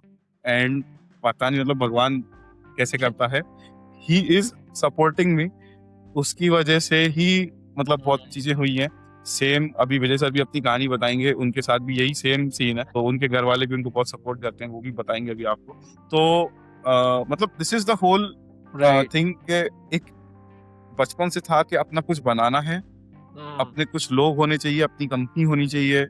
मेरा जो आजू बाजू के भी सब लोग रहे वो हमेशा इसी तरीके से रहे कि यार अपना कुछ करके देखते हैं। विजय सर और मेरा फ्रेंडशिप, लिटरली फ्रेंडशिप इसी बेसिस पे हुआ कि यार हम ये खुद क्यों नहीं कर सकते, है ना? बिल्कुल तो बिल्कुल एक वो जो अंदर एक चीज है और उसको फिर तरीके से करना, तो बिल्कुल। तरीके से करना थ्रू अवर एक्सपीरियंसेस हमें लोगों ने सिखाया, हमारे जो बॉसेस रहे उन्होंने सिखाया, वहां से हमने वो सारा एक्सपीरियंस लिया। थ्रू प्रॉपर ऑब्जर्वेशन हम लोगों ने पढ़ाई करी, हम लोग थ्योरीज बहुत पढ़ते हैं, हम लोग बुक्स पढ़ते हैं, है ना? हम लोग after office hours we use to discuss most of the things कि यहाँ पे ये प्रॉब्लम हो रहा है, इसको कैसे सॉल्व कर सकते हैं। Time was never a limit for us. आप बिल्कुल। मानोगे नहीं, बिफोर माय मैरिज सुबह 8 बजे से कॉल आना चालू होते हैं, दिन में 200 कॉल हम अटेंड करते थे when we were in that company. रात को 8 बजे मैं खाना भी सर के साथ ही खाता था, जबकि इनके फैमिली है ना? कई बार ये बेचारे 10-10 11-11, मतलब इनका फर्स्ट डे था उस कंपनी में और ये बंदा मेरे साथ 4 बजे तक बैठा रहा, सुबह के 4 बजे तक। आप मानोगे नहीं। और हमने वो जो एक पार्ट था वो हमने पूरा कंप्लीटली फैब्रिकेट करके डिस्पैच करके रात को कस्टमर की इतनी गाली सुनी, गालियों के बीच में हमने सारा काम किया और हमने वो सब काम करके रात को ही डिस्पैच किया और उसको हैदराबाद भेजा कि कुछ भी करके इतने बजे तो हैदराबाद पहुंचना ही चाहिए। तो मतलब हम लोग के अंदर एक वो पैशन भी है कि टाइम नहीं देखना, कुछ नहीं देखना, काम होना चाहिए, काम करना है, बात बिल्कुल खत्म। बिल्कुल। तो सो this is kind of my story. तो बेसिकली मैं आता हूँ एक मिडिल क्लास फैमिली से, जो कि मेरे पिताजी गवर्नमेंट जॉब में थे, विलेज ऑफिसर थे, बट उनका पैशन था फार्मिंग, उनको Okay. खुद की खेती डेवलप करनी थी। तो बचपन से पापा को देखा है, तो मेरे रोल मॉडल वही है। तो उन्होंने बहुत सारी चीजें ऐसी सिखाई कि इम्पॉसिबल क्या होता है, कुछ नहीं। Impossible means I am possible. So जो तुम्हारे हाथ में आए करके देखो। और दूसरा ये कि बचपन से ये था कि मुझे किसी के हाथ, ये एक बचपन का सेंटेंस है, मैं बचकान सेंटेंस है प्योरली, कि मुझे किसी के हाथ के नीचे काम नहीं करना है, मुझे खुद का करना है, जो भी करूंगा खुद का करूंगा। तो वो बचपन से था। और जब हम लोग दोनों एक कंपनी में आए, जैसे इन्होंने बताया, डे 1 को मैंने रात को 4 बजे तक इनसे, मतलब ज्वाइनिंग फर्स्ट डे, मेरा इंडक्शन नहीं हुआ है, मेरा कंपनी में इंट्रोडक्शन नहीं हुआ है, कुछ नहीं हुआ है। ज्वाइन किया, उन्होंने बोला फील्ड पे इस बंदे को हेल्प चाहिए, आप जाओ। मैं गया, इनके साथ 4 बजे तक वो पार्ट डिस्पैच कर दिया। तो वो फर्स्ट डे का इनको इसलिए लगता है कि that is his first experience, that was his first experience. But मेरा ऐसा था कि मैं मेरी एक्स कंपनी में 30 में से 20 दिन यही करता था कि सुबह 9 बजे ऑन फील्ड आओ, रात को 4-5 बजे घर जाओ, फिर दूसरे दिन सुबह 9 बजे है ही है। तो ये मेरा शादी के बाद बंद हुआ था, जो कि इनकी कंपनी से चालू हुआ फिर से। तो ऐसा है। और दूसरा, एक बोला जाता है ना कि अगर एक काम को आप कंटिन्यू 4-5 साल करो, वो आपकी आदत बन जाती है, उसमें आपको एक्सपर्टी आ जाती है। तो मैं 15 साल से मटेरियल ही बना रहा हूँ, चाइल्ड पार्ट ही बना रहा हूँ। तो वो मुझे था कि क्यों दूसरे के लिए बनाऊं। देखो, सब नॉलेज है, पता है कौन सी बिल्कुल। मशीन पे क्या होता है, क्यों होता है, कौन सा मटेरियल किस चीज के लिए होता है। जब कंपनी में एज ए वेंडर डेवलपमेंट या परचेज जॉब करते थे, तो डिजाइनर से इंटरेक्शन होता था, सेल्स वालों से इंटरेक्शन होता था, प्रोडक्शन लाइन से, असेंबली से इंटरेक्शन होता था, स्टोर से इंटरेक्शन होता था। तो सबका थोड़ा थोड़ा नॉलेज है over the period of time, की ये समझ में आया कि ये सारे लोग तो हम लोग हायर कर सकते हैं ना, तो हम हमारा कोर क्यों ना शुरू करें। बिल्कुल। इसलिए वो डिसीजन हो गया। सेम मैकेनिकल बैकग्राउंड से हूँ, करने की चाह है, इच्छा है। घर वालों का सपोर्ट पहले था नहीं। जब पिताजी फार्मिंग करते थे, तो उनका एक था कि हम लोग मिडिल क्लास फैमिली से, हमको अच्छी नौकरी देखनी है और घर पे आके अपना संसार करना है। लेकिन मैं पहले से यही था कि मैं किसी के हाथ के नीचे काम नहीं करूंगा, मुझे खुद का चाहिए। तो उसी केस में हमने जब एक कंपनी में काम करते करते खुद का शुरू भी किया, थोड़े दिन तक वो किया, फिर मेरी जॉब लग गई आउट ऑफ इंडिया, तो मैं आउट ऑफ अच्छा। इंडिया चला गया। मैं 3 साल दुबई में काम किया है। ठीक है। तो जब दुबई में काम किया, तो ये समझ आया कि यार हम लोग बहुत आगे हैं। चाइना और हम लोग ऑलमोस्ट सेम ही है। बाकी कोई भी कंट्री, इंक्लूडेड यूरोपियन कंट्रीज में जितना इनोवेशन है, लेकिन लेबर इंडियन ही है। या चाइनीज ही है, तो क्यों ना हम खुद राइट के लिए करें। बाहर वाले लोग, मैं लिटरली बोलता हूँ, दुबई वगैरह के पास सिर्फ पैसा है, उनके पास नॉलेज नहीं है, उनको सिर्फ पैसा दिखता है। और सब काम करने वाले हमारे इंडियन या चाइनीज या जापानीज ही है। तो राइट वहां से थॉट आया, वेदांत सर ने बोला सर बहुत हो गया गधा मजदूरी, अब हम खुद का करेंगे। दोनों ने डिसाइड करके एक ही दिन में, एक ही साथ में, एक टाइम पे मेल डाल दिया कि हम लोग रिजाइन कर रहे हैं। तो ठीक है रिजाइन करके आ गए। और वेदांत सर ने जैसे बोला कि वो बहुत शाई किस्म के थे या जो भी थे, तो मेरा एग्जैक्टली अपोजिट है। मुझे लोग बोलते थे कि तू सेल्स में जा, तू बहुत बातें करता है, तो तू सेल्स बहुत अच्छा कर पाएगा। और मेरी एक आदत है कि मैं जब बोलता हूँ, जो भी कुछ चीजें हम लोग करते हैं, मेरे आजू बाजू वाले लोगों को ठहर के सुनते हैं। और मतलब एक चीज है ना कि आप बोलते हैं स्पिरिचुअल पाथ पे किसी गुरु के पास आप अगर चले गए, तो पर्टिकुलर उस टाइम के लिए आप यहाँ से ब्लैंक हो जाते हो और वही सब कुछ मानने लगते हो। तो मेरे साथ वो वाली चीज है। जब मैं किसी के साथ समझाने के लिए बैठ जाता तो आजू बाजू वाले लोग बहुत ज्यादा इन्फ्लुएंस होते हैं, वो मुझे पता है। बिल्कुल तो वो चीज है, तो मैंने उसको प्रोडक्शन में उतारा। मैं डरता था कि मैं सेल्स कर नहीं पाऊंगा, लेकिन जब से वेदांत सर जुड़े हैं, जहां भी जाओ हम दोनों साथ में ही जाते हैं। एक तो हो गया उनको सेल्स वाला नॉलेज, मुझे हो गया थोड़ा बहुत प्रोडक्शन वाला नॉलेज, क्योंकि मैं बिल्कुल अभी भी अपने आप को परफेक्ट नहीं मानता हूँ। कई सारी चीजें ऐसे हो सकती है कि मुझे नहीं पता है, लेकिन दुनिया में हो रही है ना। तो लॉन्ग लाइफ, हम स्टूडेंट ही है, कुछ ना कुछ बिल्कुल। सीखते ही रहते हैं। वो थियरी लेके हम लोग जब अप्रोच करते हैं मार्केट में, तो सब लोग हमको समझ के लेते हैं, हमको काम देते हैं, हमारे काम को अप्रिशिएट करते हैं। राइट तो दिस इज विजय। परफेक्ट। एक इससे ही जुड़ा हुआ सवाल देन ये है कि जैसे आप हिट एंड ट्रायल आप कर रहे हो, आप क्योंकि एंड बट अगर कोई मान लो शुरुआत कर रहा है, कोई अर्ली स्टेजेस पे है, किसी को कुछ बनाना है, तो पर उनके पास वो हिट एंड ट्रायल करने का बैंडविड्थ नहीं है, उसके पास रिसोर्सेज नहीं है, वो हिट एंड ट्रायल कर पाएगा, तो उस केस में वो क्या करे? ऐसा कोई हमारे पास अप्रोच करता है तो हम उसको फुल सपोर्ट करते हैं कि तू बना, हम लोग है, तू कर। हम लोग हमारी तरफ से जो भी फाइनेंशियली मे बी हेल्प कर सकते हैं, टेक्निकल एनकरेजमेंट, जैसे भी। कुछ लोग होते हैं जिनके पास पैसा है लेकिन उनको डायरेक्शन नहीं है। कुछ लोग इसी केस में, कुछ लोग ऐसे होते हैं कि उनको करना तो है लेकिन डेयरिंग नहीं है। बिल्कुल कुछ लोग होते हैं कि मेरे पास कुछ नहीं है लेकिन मुझे करना है। बिल्कुल सारे लोगों को हमने इनकरेज किया हो, सब आज एक लेवल पे खड़े हैं।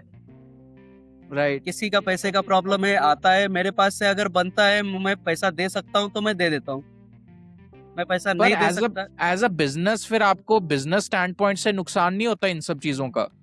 नुकसान होता है सर, लेकिन देखो मैं थोड़ा बहुत, वो रील्स वाला सीन है, आजकल की हमारी जनरेशन रील्स देखती है, राइट। तो रील्स में, शार्क टैंक में एक बार वो अनूप मित्तल का एक सेंटेंस था कि मैं 14-15 साल के बच्चे में मैंने एंटरप्रेन्योर देखा, ठीक है और मैं खुद को माफ नहीं कर पाता अगर मैं तुमको चांस नहीं देता।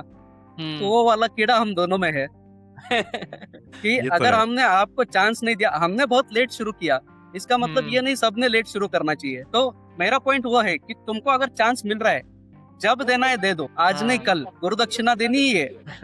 आज नहीं तो कल, लेकिन खड़े तो हो, बिल्कुल जर्नी बिल्कुल स्टार्ट तो करो, बेबी स्टेप्स ले लो, लेकिन स्टेप्स तो लो।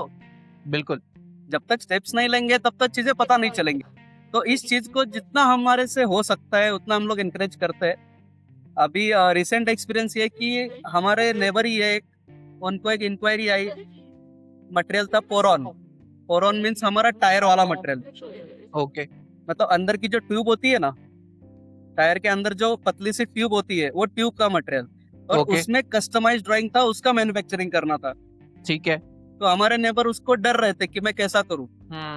हमने इट वाज अ वेरी पूरा गुड initiate- इंक्वायरी, हाँ वेरी, हाँ। मतलब it was very good inquiry. मतलब ठीक है। हम उसको 10 दिन समझाते रहे कि क्यों नहीं कर रहा, डर क्यों रहा है, बात करना। राइट और वो उस- सिर्फ कॉन्वर्सेशन क्या होगा उस चीज से डर के वो काम नहीं ले रहा, वो हाँ। वाला। वो बंदा ठीक है इसलिए बिजनेस नहीं कर पा रहा कि उसका इंग्लिश कम्युनिकेशन का प्रॉब्लम है। अच्छा उस बंदे को हमने बोला कि तेरे एम्प्लॉय हम है, कम्युनिकेशन तेरे कंपनी से हम करते हैं, तू पार्ट हाँ। बना, तू ले ले ठीक। इंक्वायरी। वो पार्ट स्टार्ट टू एंड बन चुका, डिस्पैच हो चुका, पूरा का पूरा इनिशिएट वेदांत सर ने किया है। सप्लायर वेदांत सर ने ढूंढा, कस्टमर से ईमेल कम्युनिकेशन वेदांत सर ने किया, सब कुछ किया। आज उस बंदे के पास उसकी और इंक्वायरीज है। बिल्कुल So, ठीक है हमको बिजनेस मिलता है। देखो मैं थोड़ा बहुत स्पिरिचुअल पाथ पे हूँ, तो मुझे ये लगता है कि कुछ छुपाना नहीं चाहिए। लोग छुपाते हैं इसलिए पीछे रहते हैं, चाहे ज्ञान हो चाहे अज्ञान हो। तो हम ज्ञान भी नहीं छुपाते, अज्ञान भी नहीं छुपाते। नहीं होता तो नहीं होता है सर, क्योंकि हमको उसका ज्ञान नहीं है। होता है तो बिल्कुल। इतना हमको ज्ञान है, हम ये करके दे सकते हैं। बिल्कुल। ये हमारा एक हिडन पॉइंट है कि हम लोग एक दूसरे से इस चीज में कभी बात नहीं करते, लेकिन अप्रोच उस तरह से दोनों का होता है और वो बिल्कुल। सिचुएशन टू सिचुएशन पता चलता है। इसलिए आज तक हम लोग इस मतलब जहाँ 2 दिन लोगों की पार्टनरशिप नहीं टिकती, हम 4 साल से साथ में, 4-5 साल से। तो वही रीजन है और आगे भी जाएंगे। विजनरी के हिसाब से हमारे बच्चों को हमारा बिजनेस हैंड ओवर करके हम रिटायर होंगे। तो ये जो आपने बताया कि आपके नेबर को एक कम्युनिकेशन की वजह से वो प्रॉब्लम या ऐसी सिमिलर प्रॉब्लम्स क्या काफी ज्यादा होती हैं इंडस्ट्री में आप दोनों के एक्सपीरियंस में? बहुत ज्यादा हेजिटेशन वाला पॉइंट होता है सर। जैसे कि मैं खुद चाहता हूँ कि मैं ये एक्सपीरियंस कर चुका हूँ कि मैं मराठी मीडियम का बंदा हूँ, इसलिए ठीक सेल्स है। से डरता था, क्योंकि अगर सेल्स में जाऊंगा तो इंग्लिश बोलना पड़ेगा और उतना फ्लुएंट अपने को आता नहीं है, ठीक है। तो मैं करूंगा क्या। ठीक है। तो जब वेदांत सर मिले, जब मैं मार्केट में गया और जब मैं लोगों को मिला, तो इंग्लिश सिर्फ एक कम्युनिकेशन लैंग्वेज है। सामने वाले बिल्कुल। को ये पता चलना चाहिए कि उसको चाहिए क्या और मुझे ये पता चलना है कि मुझे उसको देना क्या है। बिल्कुल। तब हम सेम पेज पे आएंगे। और उसमें कुछ टूटा फूटा हो गया, कुछ डैमेज हो रहा है, तो वेदांत सर मेरे को कवर कर लेते हैं, क्योंकि उनकी इंग्लिश मेरे से बहुत ज्यादा अच्छी है। तो वो एक कॉम्बिनेशन हम लोग बना के चलते हैं। और ठीक है।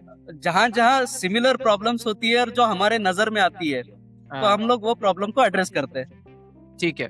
ठीक है। जैसे हमारा नेबर है या और 1-2 लोग हैं जिनका मतलब वो सामने वाले से बात कैसे करूं करके चुप बैठते हैं।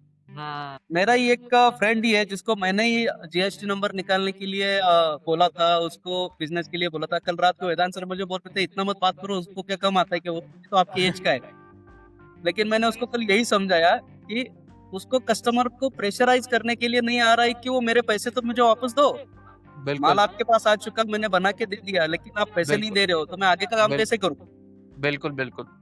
तो वो जिस सेंटेंस में बोला, जिस तरीके से बोला, तो कस्टमर उसको वापस पैसे भी ना दे और वापस काम भी ना दे। बिल्कुल। तो हमने उसको वो हेजिटेशन से बाहर निकाला। आधा घंटा बाद की उसको प्रॉपर स्क्रिप्ट दी कि तू ये सेंटेंस में ये बोल, वो सेंटेंस में वो बोल, तब जाके तेरे को पैसा मिलेगा। ऐसी सिचुएशंस हमने भी हैंडल करी हुई है। इस सिचुएशन में ये चीज बोलो तो आपको पैसे मिलेंगे और आपका काम बिल्कुल। आसान होगा, रिलेशन मेंटेन रहेगा। बिल्कुल। बिल्कुल। बिल्कुल। ठीक है। तो जैसे आप लोग फिर ये भी प्लान कर रहे हो कि आप अपने खुद के प्रोडक्ट्स बनाओ, क्योंकि आपके पास 3D प्रिंटिंग फैसिलिटी है, मशीनिंग फैसिलिटी है, तो क्या आप कोई प्रोडक्ट सोच रहे हो कि ठीक है आगे चल के हमें ये खुद बनाना है instead of just being into services? So हमारे पास कुछ अभी तक हम लोगों ने कुछ मटेरियल हैंडलिंग के जो बेसिक इक्विपमेंट्स होते हैं, तो वो कुछ हम लोगों ने बना लिए। फॉर एग्जांपल हमारे पास क्रेन्स हैं अलग अलग ठीक है। टाइप के, जो कि अलग अलग जगहों पे अलग अलग तरीके से उनका एप्लीकेशन है। ठीक जिप है। क्रेन्स होते हैं, ओवरहेड क्रेन्स होते हैं, गोलायत क्रेन्स होते हैं। इसी तरीके से मटेरियल हैंडलिंग ऑटोमेशन करके एक जो पूरा एक मतलब अपने आप में एक फील्ड है, तो उसमें हमारे मतलब हम लोग जो हमारा जो फैसिलिटी है वो सब कुछ हम इन हाउस करवा करके हम लोग कस्टमर्स को विद डिजाइन भी देते हैं। ठीक है। उसको हम लोग ने अभी बेसिकली कुछ प्रोडक्ट्स रेडी किए हैं, which are basically jib cranes, truck loaders हो गए, अलग अलग टाइप के कुछ कन्वेयर्स हैं, है ना, flat conveyors, flat conveyors, roller conveyors. So ऐसे टाइप करके हम लोग अब धीरे धीरे उसको स्टैंडर्डाइज करते जा रहे हैं। ठीक है। तो इनिशियली हम लोगों ने जस्ट 1 और 2 बनाए थे कुछ पर्टिकुलर वर्क्स के लिए, फिर उसके बाद हम लोगों ने स्टार्ट किया धीरे धीरे उसको स्टैंडर्डाइज करना। अभी हमारे पास 1.5 टन 2.5 टन के जिप क्रेन्स रेडिली अवेलेबल रहते हैं, आप कभी भी आओ। जैसा कि विजय सर ने बताया कि हमारे पास एक पूरा इकोसिस्टम है, तो हम लोगों ने जो बात किया तो उसमें ये जिप क्रेन्स हम लोगों की कंपनी से 42 जिप क्रेन्स हमने 1 मंथ में 30 डेज में कंप्लीट करके भी दिए। ओके। तो मतलब अगर सही ऑर्डर आया, सही कस्टमर है, उसने हमारे जो बेसिक रिक्वायरमेंट्स है, कुछ हमको एडवांस लगता है, कुछ हम लोग आफ्टर डिलीवरी करते हैं, अगर वो सारी कंडीशंस मैच हो रही हैं, मतलब you name it we make it वाला हिसाब है। पर्टिकुलर ठीक है। मशीनिंग सेक्टर में ये हमारा सेंटेंस है कि name it we make it. आप मुझे गोल्ड का पार्ट बनाने को, मैं गोल्ड का बनाऊंगा, लेकिन दाम मुझे गोल्ड का ही चाहिए। राइट। अपार्ट फ्रॉम दैट अभी हम लोग इस साल, जैसे मैंने आपको सॉफ्टवेयर का बताया, तो हम लोग अपने यहाँ एक Onyx IQ सूट करके इंस्पेक्शन एंड ठीक है। क्वालिटी सूट करके वो हम एक लॉन्च करेंगे। उसका एक पार्ट हमने लॉन्च किया है, दूसरा पार्ट अभी हमारा तुरंत लॉन्च हो जाएगा, थोड़ा सा टेस्टिंग वगैरह में है वो। ठीक है। तो एक वो वर्टिकल हम लोग टोटली एक अलग चालू करेंगे ही करेंगे, और वो इस साल हमारा रेडी होकर काम करेगा। और अभी जो मशीनिंग, जो हमारा कोर है, मशीनिंग एंड शीट मेटल जो कोर है हमारा, तो उसमें we are still figuring out कि हम कोई ऐसा निश पकड़ लें जिसके बिल्कुल, कारण कि हमको जाना जाए। फॉर एग्जांपल बिल्कुल, there are people in the market के शाफ्ट बनाना है या रोलर बनाना है, बिल्कुल, कन्वेयर्स में जो रोलर्स लगते हैं, तो एक XYZ बंदा उसी की पास तुम्हें सब कुछ करके देगा। बिल्कुल। एल्यूमिनियम के प्रोफाइल्स खरीदना है, एक पर्टिकुलर एक सप्लायर है, दो ही लोग हैं, उन दोनों में के पास आपको सब कुछ मिलेगा रिलेटेड बिल्कुल। टू एल्यूमिनियम के जो प्रोफाइल्स आती हैं। तो हम भी कोशिश कर रहे हैं धीरे धीरे, बट आई थिंक हमारे को 2 साल 3 साल लगेगा उस जगह अच्छा, तक पहुंचने के लिए। ठीक है। क्योंकि यही होता है कि if I am a master of a particular type of thing, for let's say shafts, है ना, बिल्कुल। एक पर्टिकुलर टाइप के शाफ्ट लो या गियर मैन्युफैक्चरिंग कर रहे हैं फॉर हुँ, एग्जांपल, है ना, तो उसका पूरा 100% नॉलेज होना चाहिए। हुँ, अभी हम लोग जो काम करते हैं, हमको नॉलेज है प्रोसेसेस का, ठीक है। समझ रहे हो? तो किसी भी पार्ट को देख करके उसको किस प्रोसेस से बनाना है, आप 10 लोगों को दिखाओगे, 10 प्रोसेस बताएंगे वो, ठीक है ना।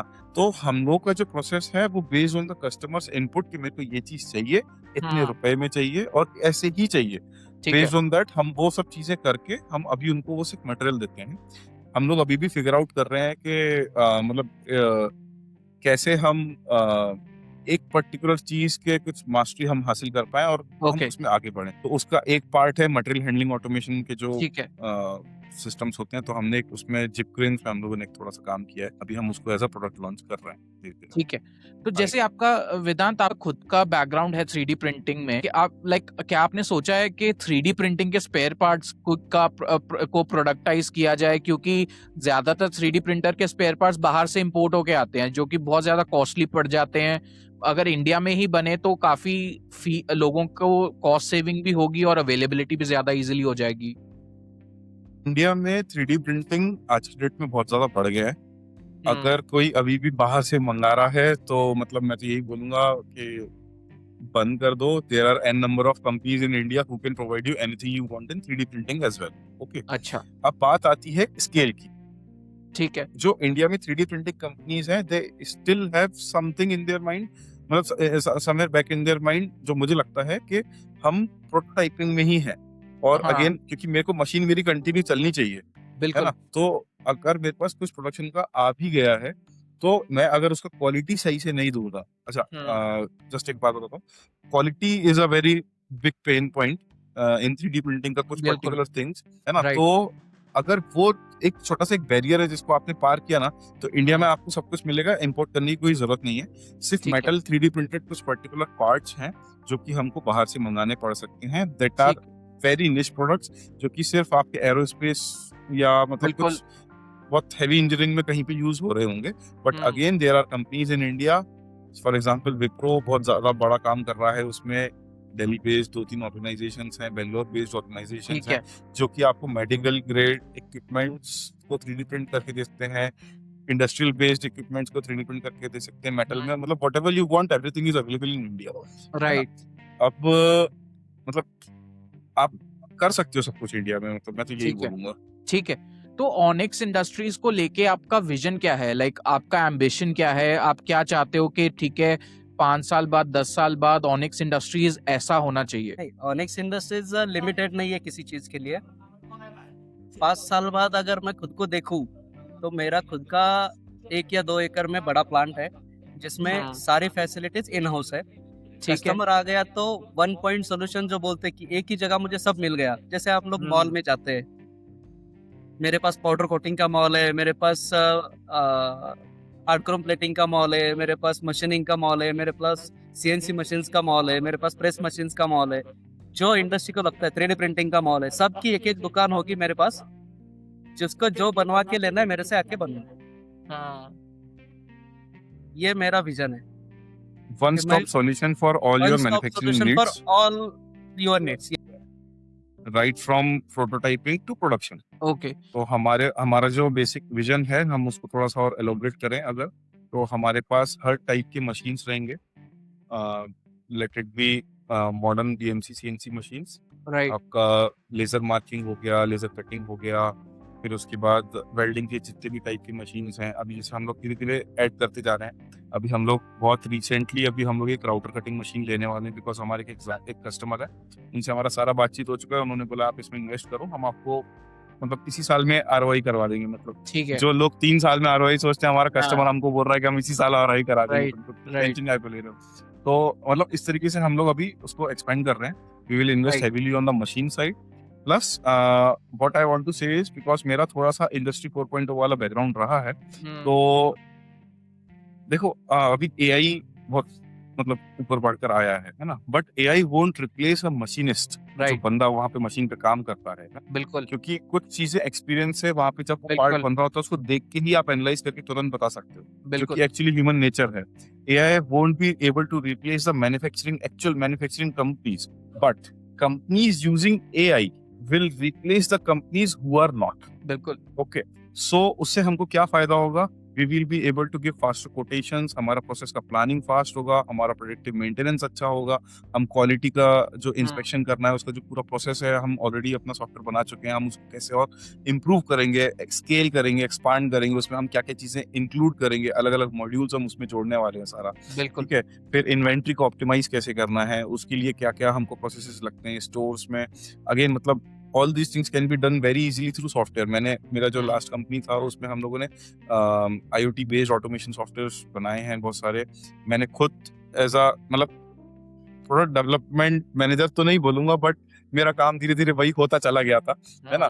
तो इन्वेंटरीज को ऑप्टिमाइज करना, स्टोरेज जो आपका first in first out basis पे आप कैसे पता बिल्कुल। चलेगा कि मेरा यही मटेरियल सबसे पहले आया था। बिल्कुल इवन पूरा मटेरियल को जो इन करने का प्रोसेस है उसको भी बिल्कुल। आप बहुत इजीली ऑप्टिमाइज कर सकते हैं। मतलब ये जस्ट मैं बात बता रहा हूँ। इसके अलावा जो एस्टिमेशन होता है, कॉस्ट का जो एस्टिमेशन होता है, उसको हम लोग, मैं और विजय सर, आप मानोगे नहीं, हम दोनों ने जो हमारा फर्स्ट कंपनी था जहाँ पे हम मिले थे, वहां से हमने जो सीखा है वो यही है कि आपके जो स्टैंडर्ड प्रोसेसेस हैं, जो आपकी स्टैंडर्ड चीजें हैं, आप उसको रोज करते क्यों हैं? तो हम लोगों ने अपने कॉस्ट एस्टिमेशन के कोटेशंस बिल्कुल। बनाने के वो प्रोसेसेस को ऑलरेडी हमने ऑटोमेट करने के लिए क्या सॉफ्टवेयर बनाना है वो सब हमने ऑलरेडी कर दिया बिल्कुल है ना। ठीक है। तो इस तरीके से हम लोग एआई को यूज जरूर करेंगे।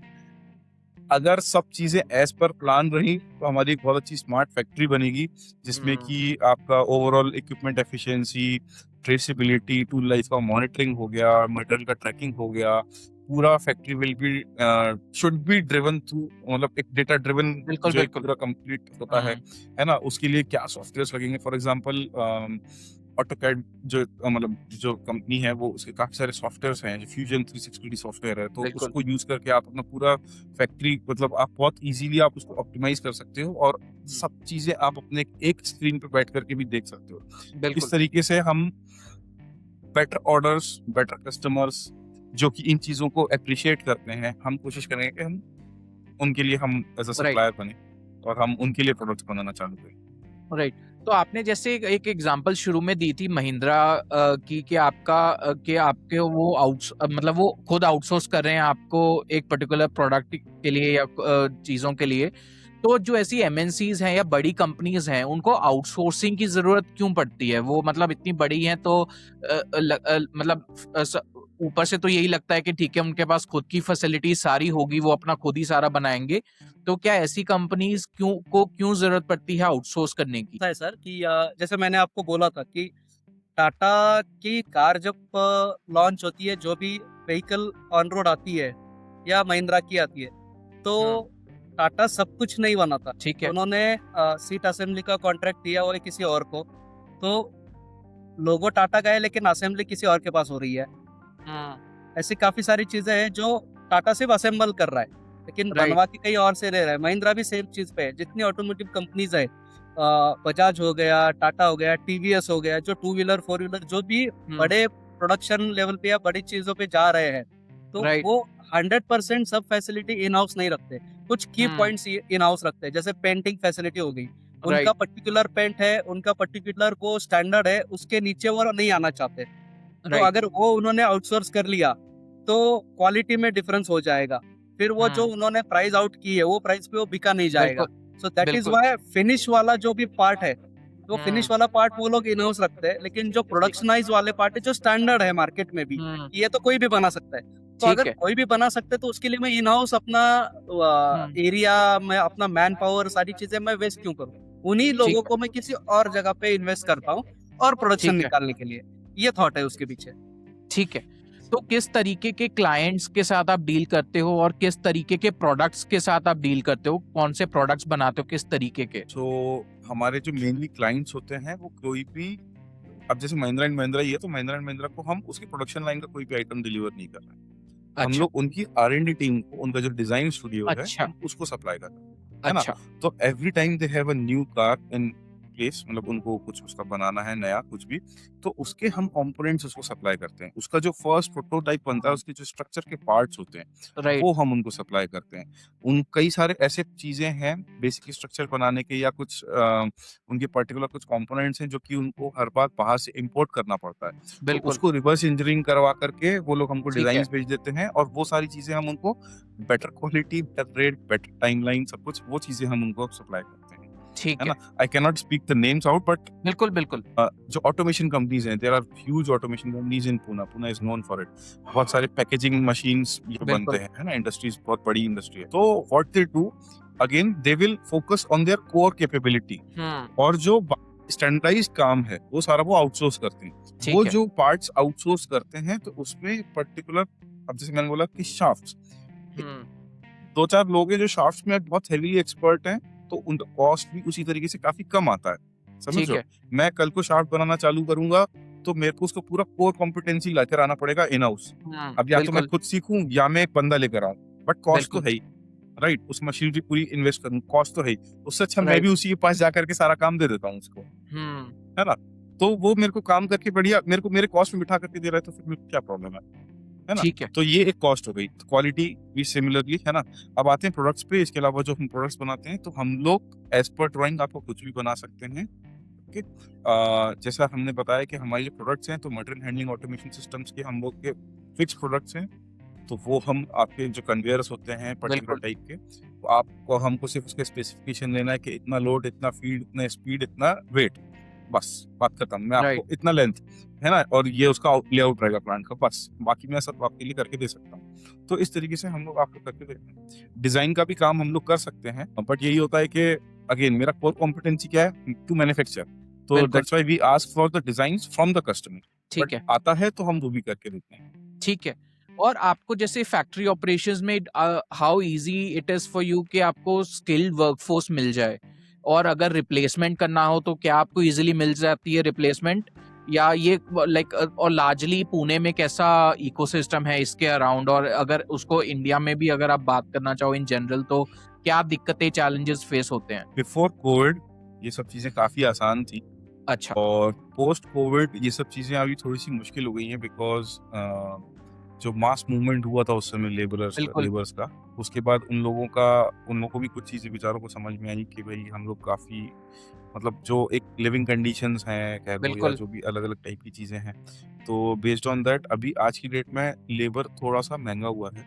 ओके, उन लोगों के कुछ प्रीरिक्विजिट्स आ गए हैं कि क्या ये है आपके पास, क्या ये है आपके पास, तभी हम आपके बिल्कुल, पास काम करेंगे। बिल्कुल, दे ऑल्सो जज, मतलब दे ऑल्सो ऑडिट अस, है ना, कि आप किस टाइप के आदमी हो, तभी मैं आपके पास आकर के काम करूंगा, है बिल्कुल, ना? भी कई बार ऐसा होता है कि हमने किसी को रखा और थोड़े दिन में ही वो सिर्फ 100 रुपए के पीछे वो कहीं और चला जाता है, ठीक लिटरली, है, है ना? तो अब मैंने उसको 20,000 रुपए पे रखा, वो 20,000 100 रुपए के लिए कहीं और चला गया, या अपने मालिक के पास वापस चला गया। तो इस तरह की प्रॉब्लम्स हमको फेस होती हैं, जो कि मतलब इट्स जो ट्रिपल एम होता है मैन्युफैक्चरिंग में, कि मैन मशीन एंड मटेरियल। तो man is a very important part, but उसमें प्रॉब्लम यही आता है कि they can leave any time. यहाँ का जो इकोसिस्टम है उस पे हमको ऑलरेडी स्किल्ड लेबर्स मिल जाते हैं, उनको मना के और अपने पास बना के रखना is a very big task. That's why हम दोनों ने जो सोचा था स्टार्टिंग में, for Onyx basically we will keep our organisation lean. हम ओके, लोग हमेशा कुछ ना कुछ आउटसोर्स करना ही पड़ेगा, तो we are ready for it.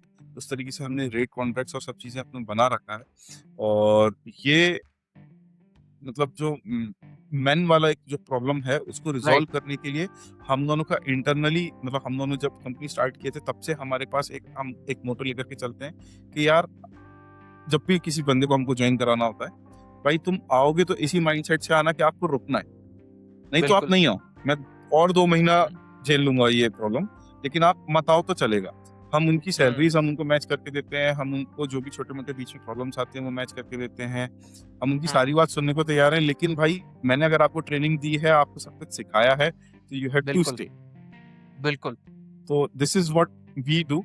हमारे जो फर्स्ट एम्प्लॉय था वो आज भी हमारे साथ कांटेक्ट में, ही स्टिल लुक्स के मैं वापस आ जाऊं क्या, बट भाई तू बहुत अच्छी कंपनी में काम कर रहा है, तू करता रहे, है ना, तू वहां पे हमारा कस्टमर बन के हमको बिजनेस निकाल के दे। So we have invested very heavily on people as well. अगर जो थोड़ी देर पहले आप बात कर रहे थे, तो जैसा कि सर ने बताया कि हम लोगों को हेल्प करते हैं, तो ठीक है। We are actually peoples person. मतलब मैं वेरी फ्रेंकली आपको बोल रहा हूँ, हम दोनों कई सारे काम सिर्फ इसलिए कर देते हैं कि हमारा रिलेशन है उस आदमी से, बिल्कुल बिल्कुल है बिल्कुल। ना, और वो रिलेशन हमको आज नहीं तो कल बहुत फायदा देता ही है सर। जो भी आज की डेट में मेरे सारे कस्टमर्स हैं, they are only based out of relationship. New बिल्कुल। कस्टमर्स मेरे बहुत ही कम है, बिल्कुल। मतलब लड़ाई भी होती है कस्टमर हाँ। से, है ना, कई सारी बातें भी होती है, लेकिन बिल्कुल। रात को क्योंकि हमारा एक रिलेशनशिप है ना, बिल्कुल क्योंकि हम बिल्कुल। उसको पता है कि इसने रात को 10 बजे 12 बजे 1 बजे 2 बजे 4 बजे मेरे लिए बैठ के मेरा काम करके दिया ताकि मेरी नौकरी बची रहे, बिल्कुल। तो वो भी उस चीज को समझता है और हमको बिल्कुल। उस तरीके से एक्नॉलेज करता है। बिल्कुल राइट। तो जो आपने ट्रेनिंग प्रोग्राम का मेंशन किया, तो ट्रेनिंग प्रोग्राम आप तो किस तरीके की ट्रेनिंग आप देते हो, आपका ट्रेनिंग प्रोग्राम क्या रहता है? और क्योंकि ये प्रॉब्लम इंडस्ट्री में भी आती है कि भाई अगर मैंने ट्रेनिंग दी और वो चला गया तो मेरा तो पैसा नुकसान हो गया, तो मैंने ट्रेनिंग दी, तो उसको आप कैसे देखते हो? मेरा कोई भी जो बंदा मेरे पास आता है, तो मेरा उसको पहला एक ही सवाल, जैसे वेदांत सर ने बोला कि रुकने के हिसाब से आ, तो मेरा उनको एक ही सवाल रहता है, तेरा फ्यूचर क्या है, तू खुद को कहाँ देखता है? जो आपने हमें पूछे कि और 5 साल बाद क्या होगा, तो मैं उसको वही सवाल पूछता कि तू 5 साल बाद खुद को कहाँ देखता है? बिल्कुल। तो हर एक बंदे का सपना है कि मैं भी सूट बूट में जाऊँ, मैं भी ब्लू कॉलर के जगह व्हाइट कॉलर में जॉब करूँ, सब करूँ। तो मेरा सबको एक ही प्रॉमिस है जो भी मेरे पास आता है, जब तक तुम जाने को ना कहो, तुमको खुद को इस कंपनी से तकलीफ हो रही है। तकलीफ में इन द सेंस कि अभी लग रहा है कि कंपनी से तकलीफ नहीं है, लेकिन मुझे जो मिल रहा है मैं उससे ज्यादा कंपनी के लिए बाहर जा रहा हूँ। Open to that. लेकिन जब तक तुम खुद नहीं चाहो यहाँ से छोड़ना, तब तक मैं छोड़ूंगा नहीं। लेकिन वो हो गई एक साइड। दूसरी साइड ये है कि अगर मैं ये कमिट कर रहा हूँ तुमको, तो उसके अगेंस्ट मेरे को 100% काम चाहिए, परफॉर्मेंस 100% चाहिए। उसमें बिल्कुल। मैं चिल्लाऊंगा भी, मैं डांटूंगा भी, मैं काम निकलवाऊंगा भी, जो चीजें वैसी होनी चाहिए। ट्रेनिंग डे 1 से जो उनको चाहिए उसमें एक स्टेप आगे है। फॉर एग्जाम्पल, अगर मेरे पास मिलर आया है, मिलिंग मशीन पे काम करने वाला है, तो मैं सिर्फ उसको मिलिंग के लिए सीमित नहीं रखूंगा। मैं उसको बोलूंगा कि मिलिंग तो तूने जितने साल, जो भी तेरा एक्सपीरियंस है, एक साल का बिल्कुल। जो भी एक्सपीरियंस है, तो उस साथ में तो तूने सिर्फ मिलिंग की है। अब रॉ मटेरियल का साइज निकाल के दे, अब इस मटेरियल को और किस तरीके से करना है वो बता के दे। तो वो बिल्कुल। कोई उनका नॉलेज एक्सप्लोर करने को मिलता है। बिल्कुल बिल्कुल। तो सामने वाले से उसी का नॉलेज एक्सप्लोर करके लेना इज माय ट्रेनिंग। मैं अपना नॉलेज उसको देता ही हूँ, वो तो एडिशन ही है, लेकिन उसके पास भी तो उसका कुछ स्किल है। और जो बंदा ऑपरेटर बना हुआ है, कोई लोग विलिंगली बनते हैं, कुछ लोग मजबूरी में बनते हैं। तो मार्केट में मजबूरी वाले लोग बहुत ज्यादा है, अच्छा।